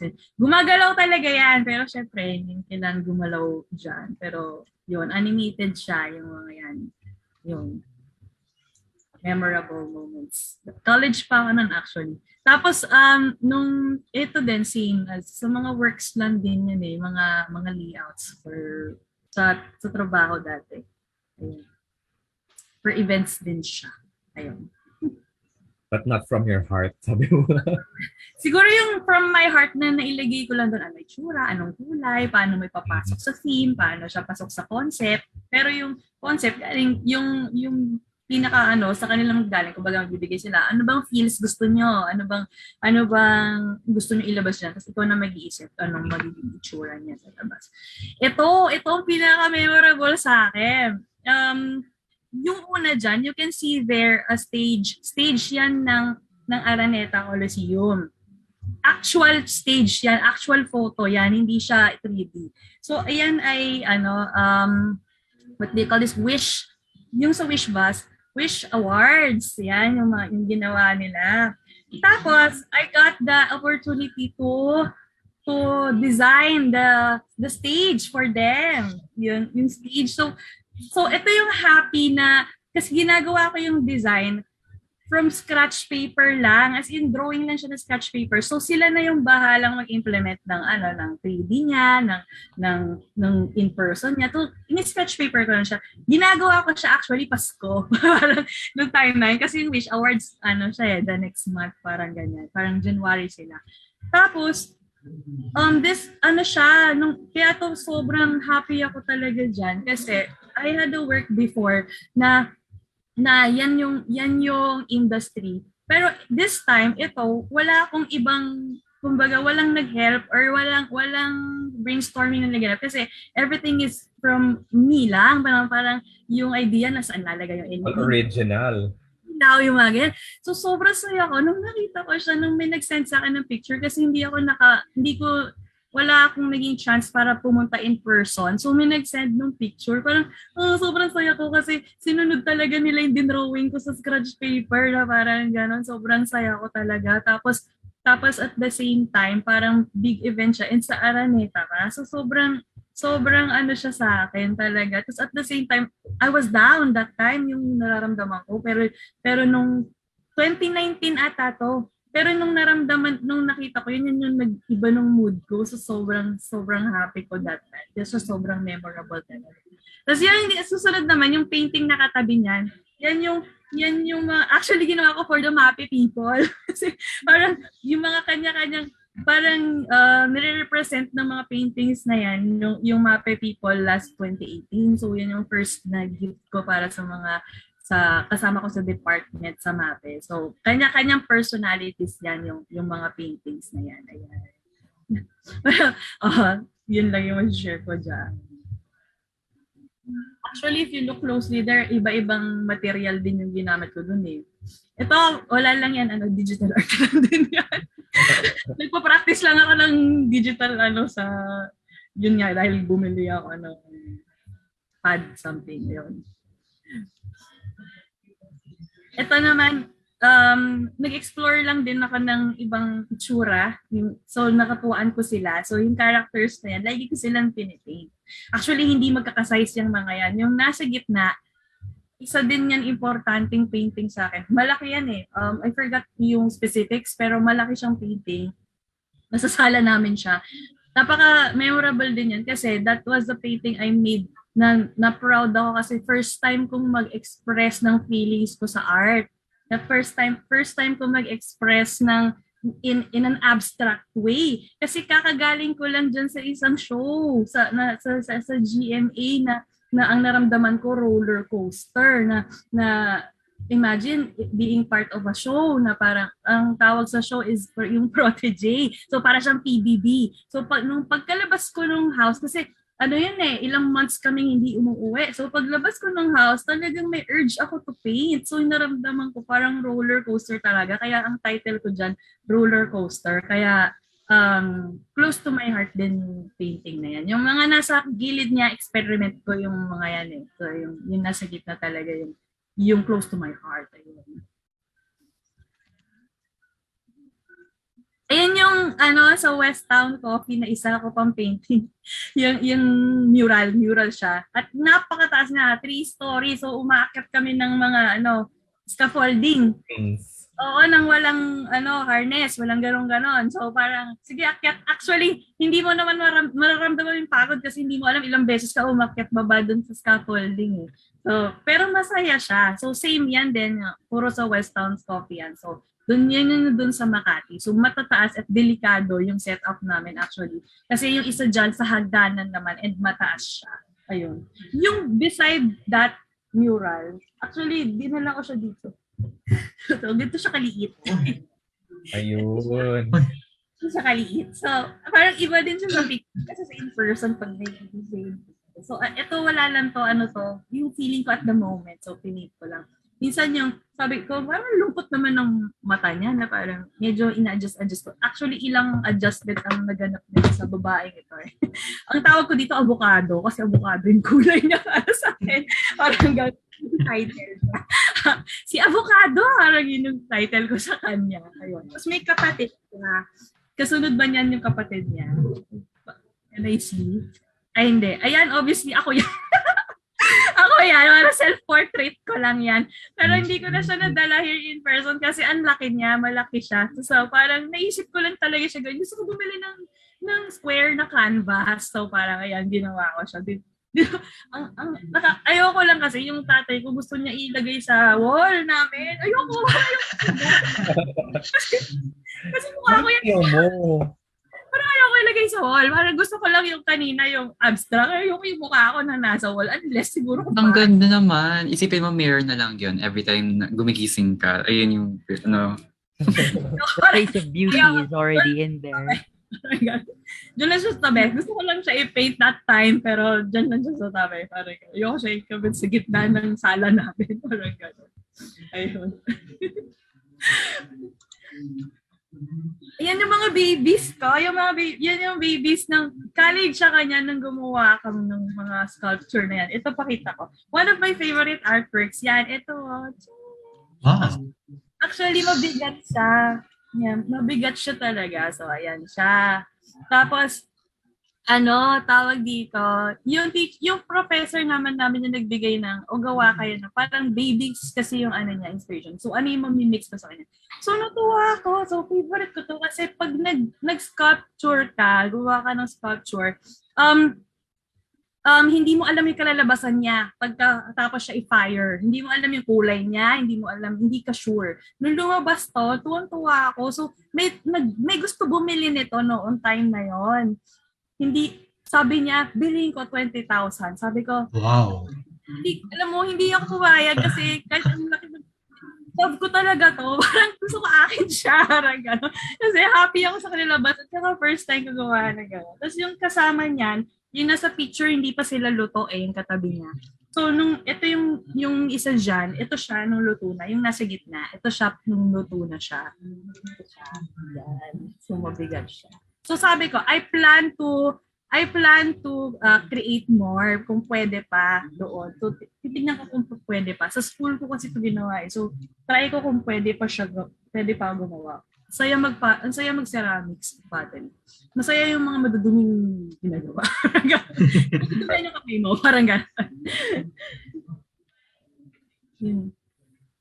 Ayan, another mural. Ito sa St. Benilde. It was an exhibit and we were 10 artists kaming gumawa niyan. And napakalaki ng wall. 3 stories high and ang haba ng wall niyan. But we finished it for 3 weeks, parang gano'n. Tapos may mga breaks pa yon ng 3 weeks. Tapos kasama namin dyan is a French artist. So nagsama-sama kami dyan. Ayan. Ang dami kong stories dyan pero tatagal tayo so hindi ko nakikwento.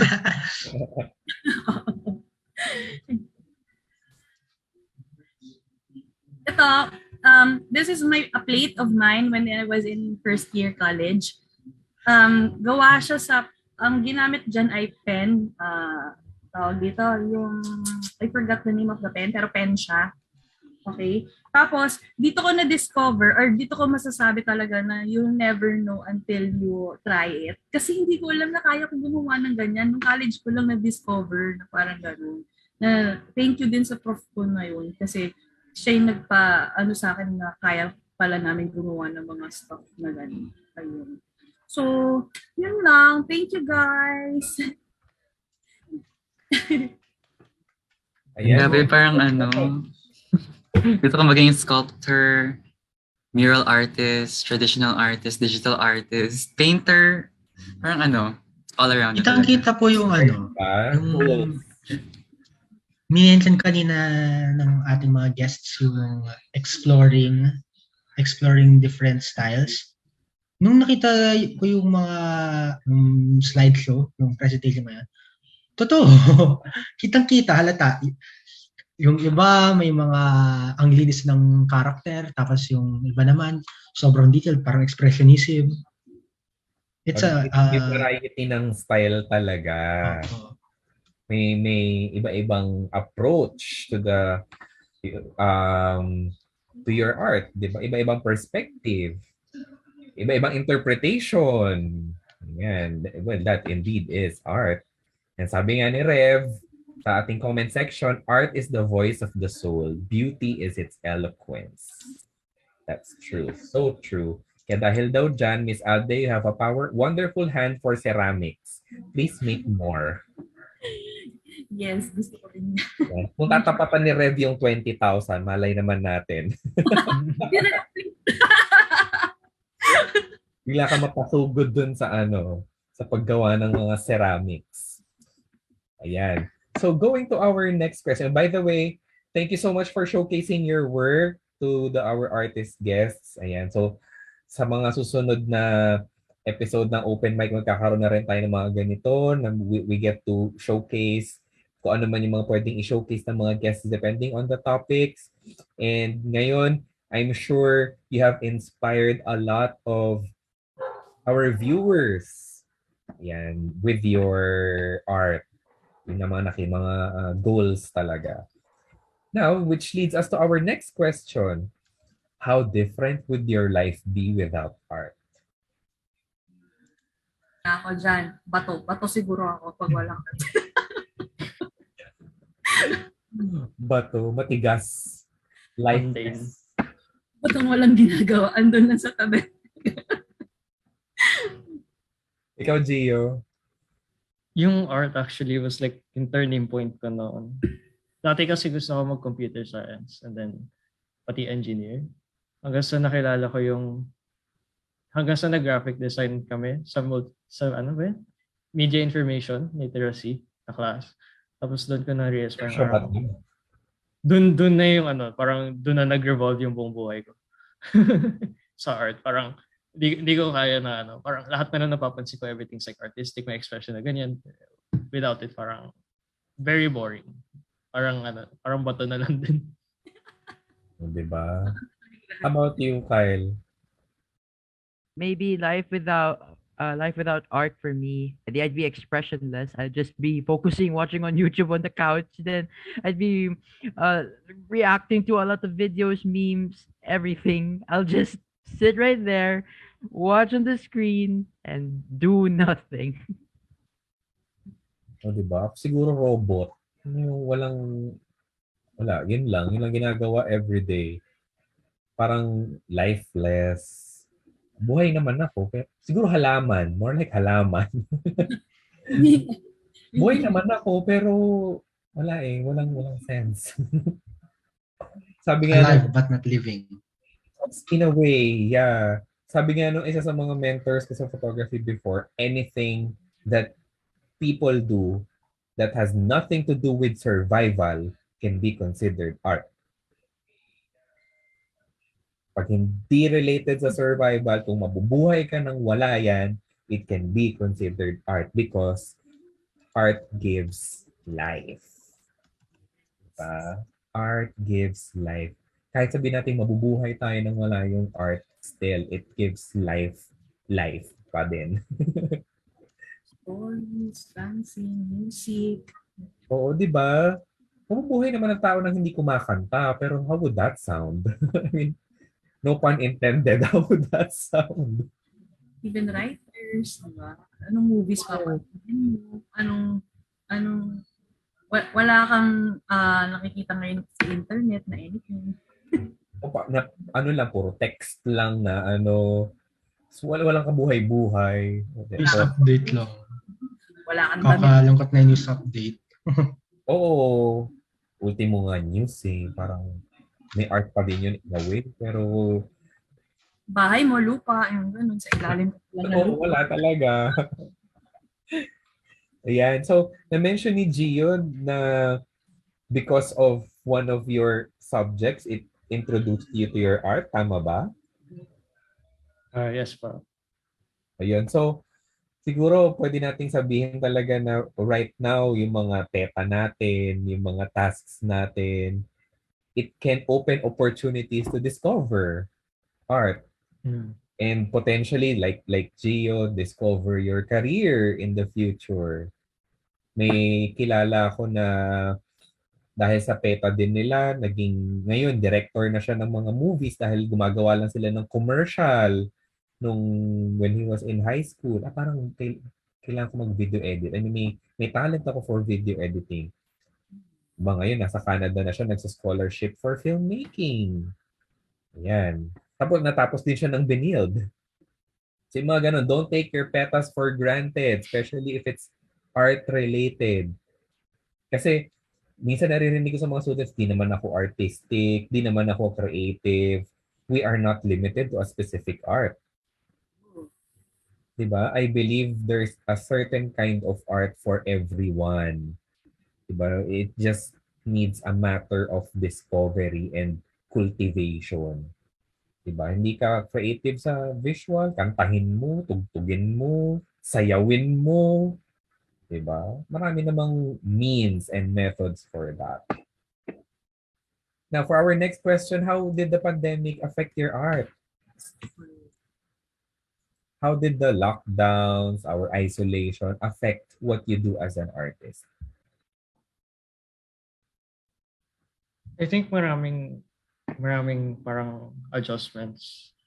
Maraming kailangan parang you have to work with what you have. Kasi marami akong sanang gustong gawin outside of the pandemic, hindi lang sana nangyari. Pero unfortunately, it happened. So I have to really work with what I have. Pero in some ways, then it parang it opened up to discovery. If that would make sense, parang hindi lang ako limited sa sa photography. Hindi ko lang na-limit sarili ko sa pag-video. Meron din ako mga drawings and all that other stuff. Parang there are things na I can do that yung parang akala ko dati sa bahay, parang wala kang masyadong nakikita gano'n. Pero dahil sa pandemic and then adding up art, parang marami ka palang nakikita sa bahay na dati hindi mo pala napapansin. Parang as simple as pwede kang gumawa ng film ng pag-aayos mo ng electric fan. Parang mag-practice ka rin ng cinematography. Pwede din yun. And I think that's give you a perspective.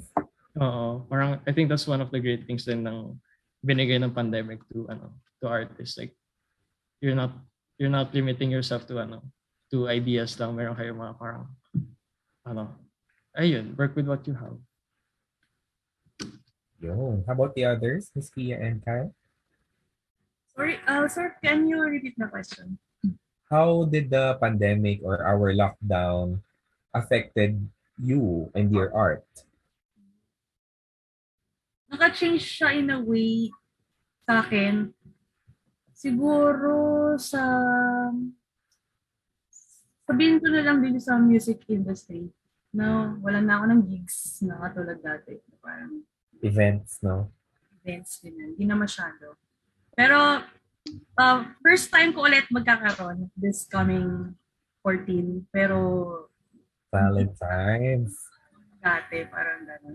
Parang okay naman ako doon kasi parang okay, bago experience sa pandemic, nakakanta tayo sa labas kasi mostly gagawa ko ng video tapos papalabas na lang siya online.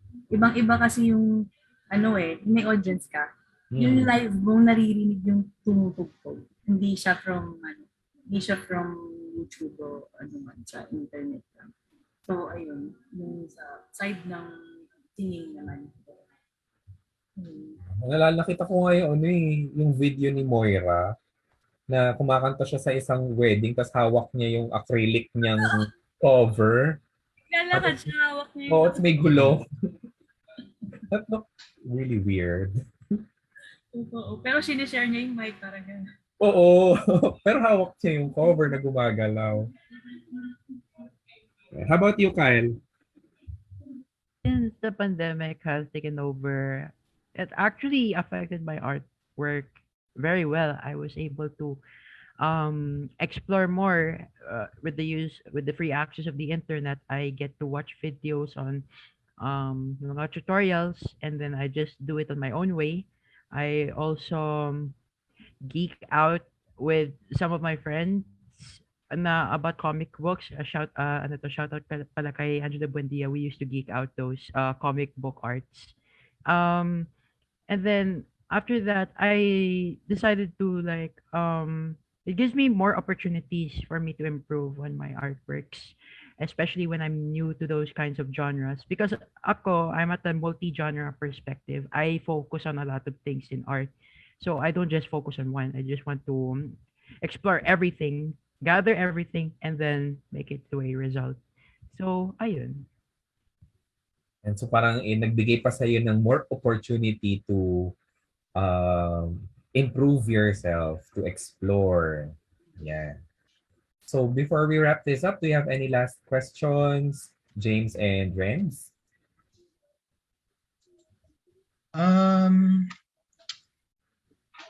Meron akong tanong actually. Ano yun?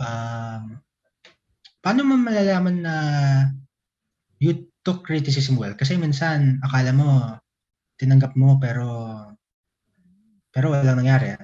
Is there anything concrete na you feel or see or realize na masasabi mo, gumana itong criticism na to? Pati siguro it works trend in general.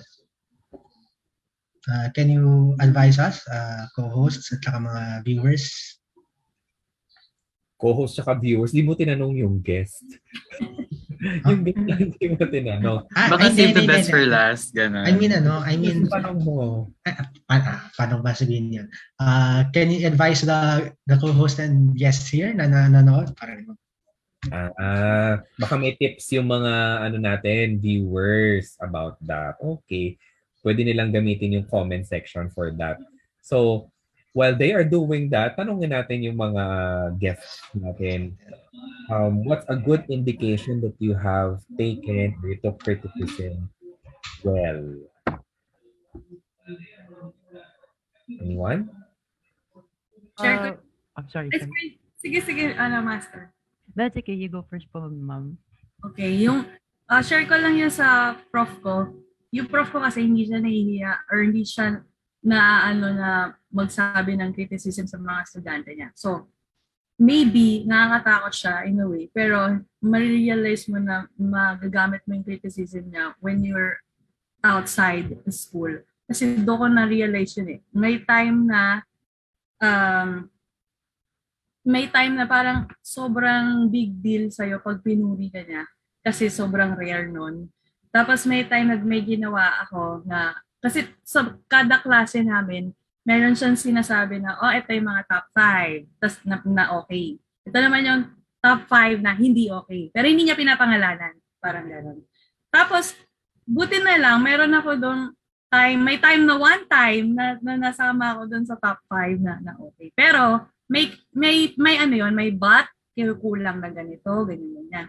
So yung hindi ko nakalimutan yun na oo nga naman na kasi advertising na subject ito. So kailangan mo how will you make the people click it, parang ganon. Maganda nga pero paano nila pipindutin, parang ganon. So parang iti-take mo yung criticisms, parang hindi mo siya man ma-take lahat pero bit by bit, parang one step at a time na ma-realize mo na magagamit mo na pala siya in real life. Na parang, at saka yung pag-layout, mga ganyan. Hindi naman ako dati mag-layout, hindi akong alam dyan yung sa digital genius, ganyan. Tapos na-realize ko na lang na nagagamit ko na pala siya na sabihin natin sa work ko, sa yung nasa GME ako, ganyan. Nagagamit ko na pala siya. Parang doon mo lang matitake na nagagamit ko na pala yung sinabi ni Sir dati na parang gano'n. Baka hindi mo agad mapansin kasi medyo matagal nung na-realize mo na ina-apply mo na pala siya, na nag-work na pala siya, parang gano'n. Pero try mo pa rin i-apply yung kinriticize sa'yo na, baka sobrang pala nung ginawa mo, sobrang laki pala, ng gano'n. Tapos, kasi sa experiences mo, marirealize mo kung ano ba talaga yung nag-work sa hindi. Kasi may iba-iba experiences mo araw-araw sa mga tao sa trabaho mo parang gano'n. So i-take mo lang siya again bit by bit. yung criticism na yun. Kung hindi mo man matake lahat, parang gano'n. Kasi huwag ka mag-expect na magiging okay agad nang dahil lang in-apply mo na. Kailangan may pagdaanan ka pa din. Ayun. Dahil dyan, Renz, basahin mo yung comment ni Rev about criticism.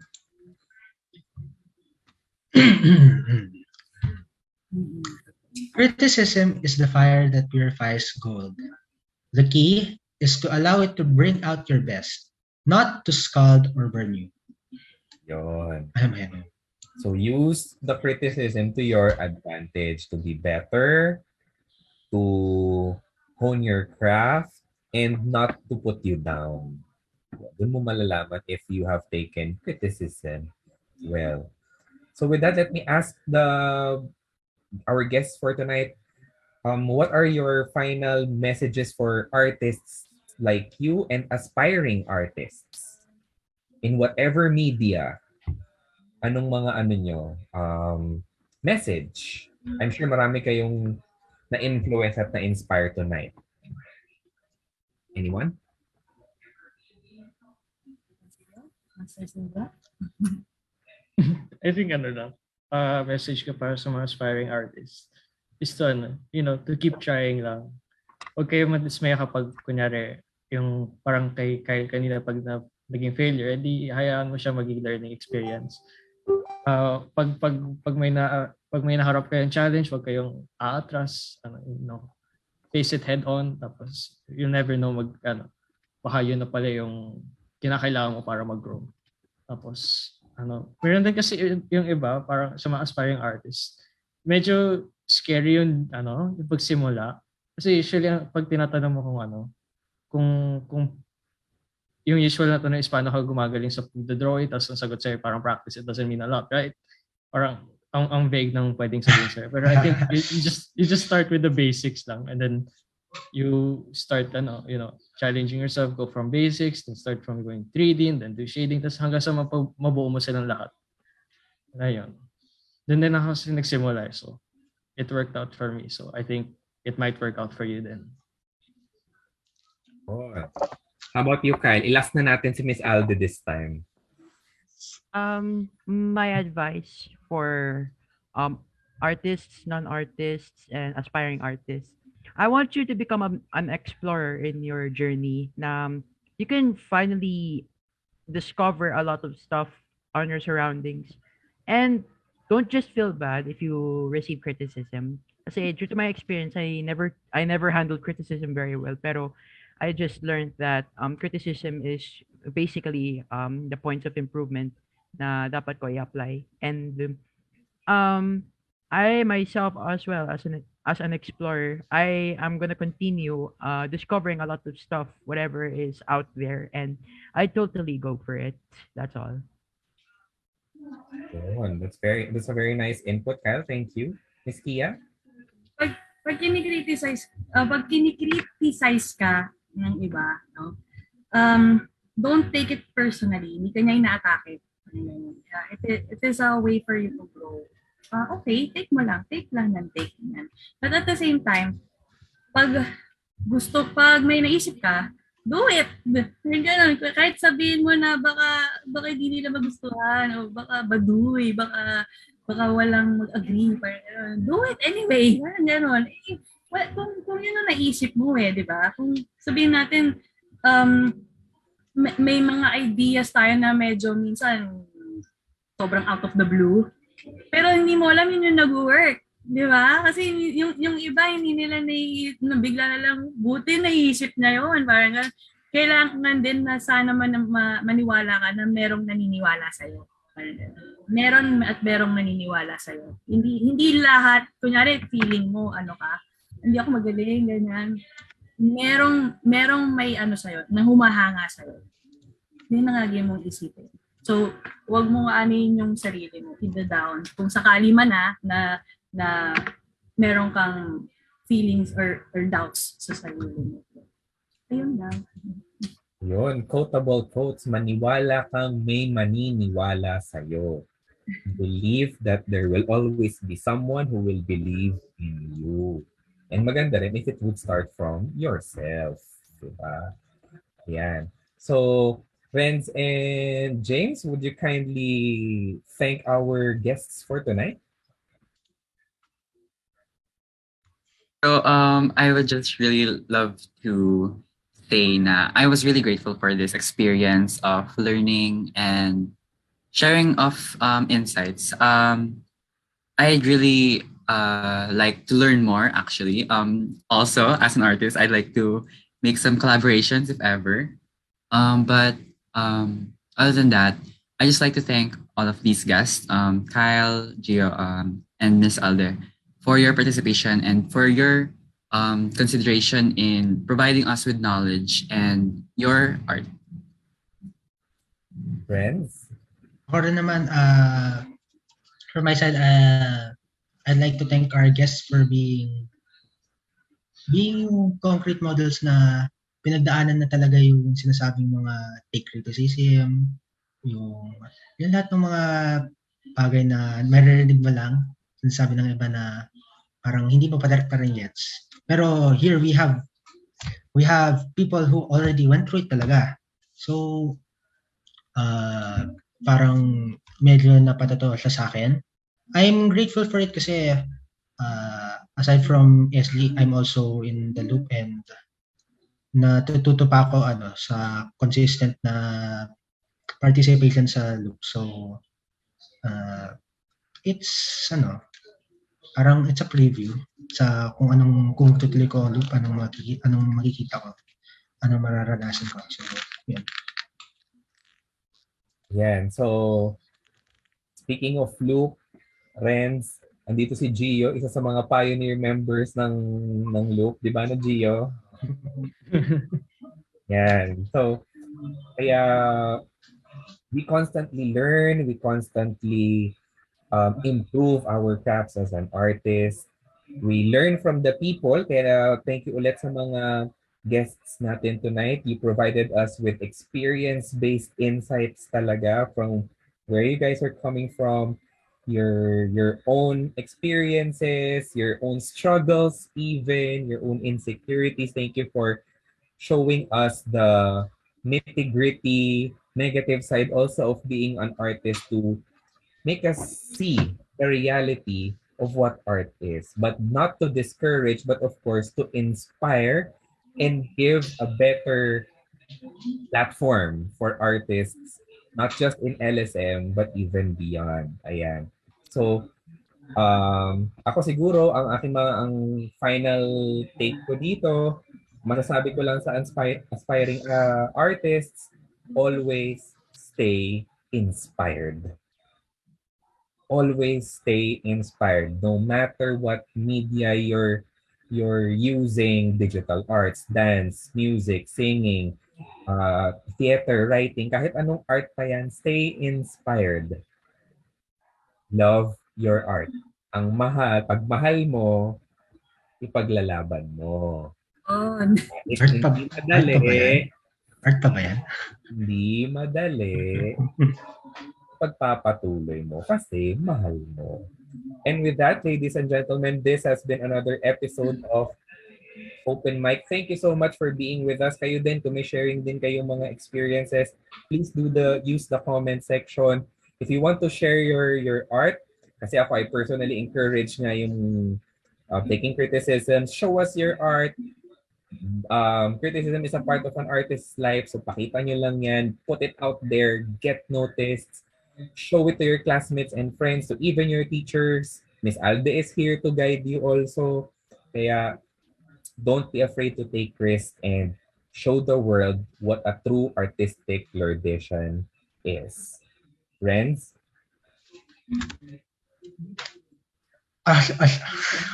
Hindi ba marunong? A show by Lourdesians for Lourdesians. Stage to let your views, insights, and stories be heard. Giving you a louder voice, this is your Open Mic. Good night, everyone. See you next episode. Bye! Good night.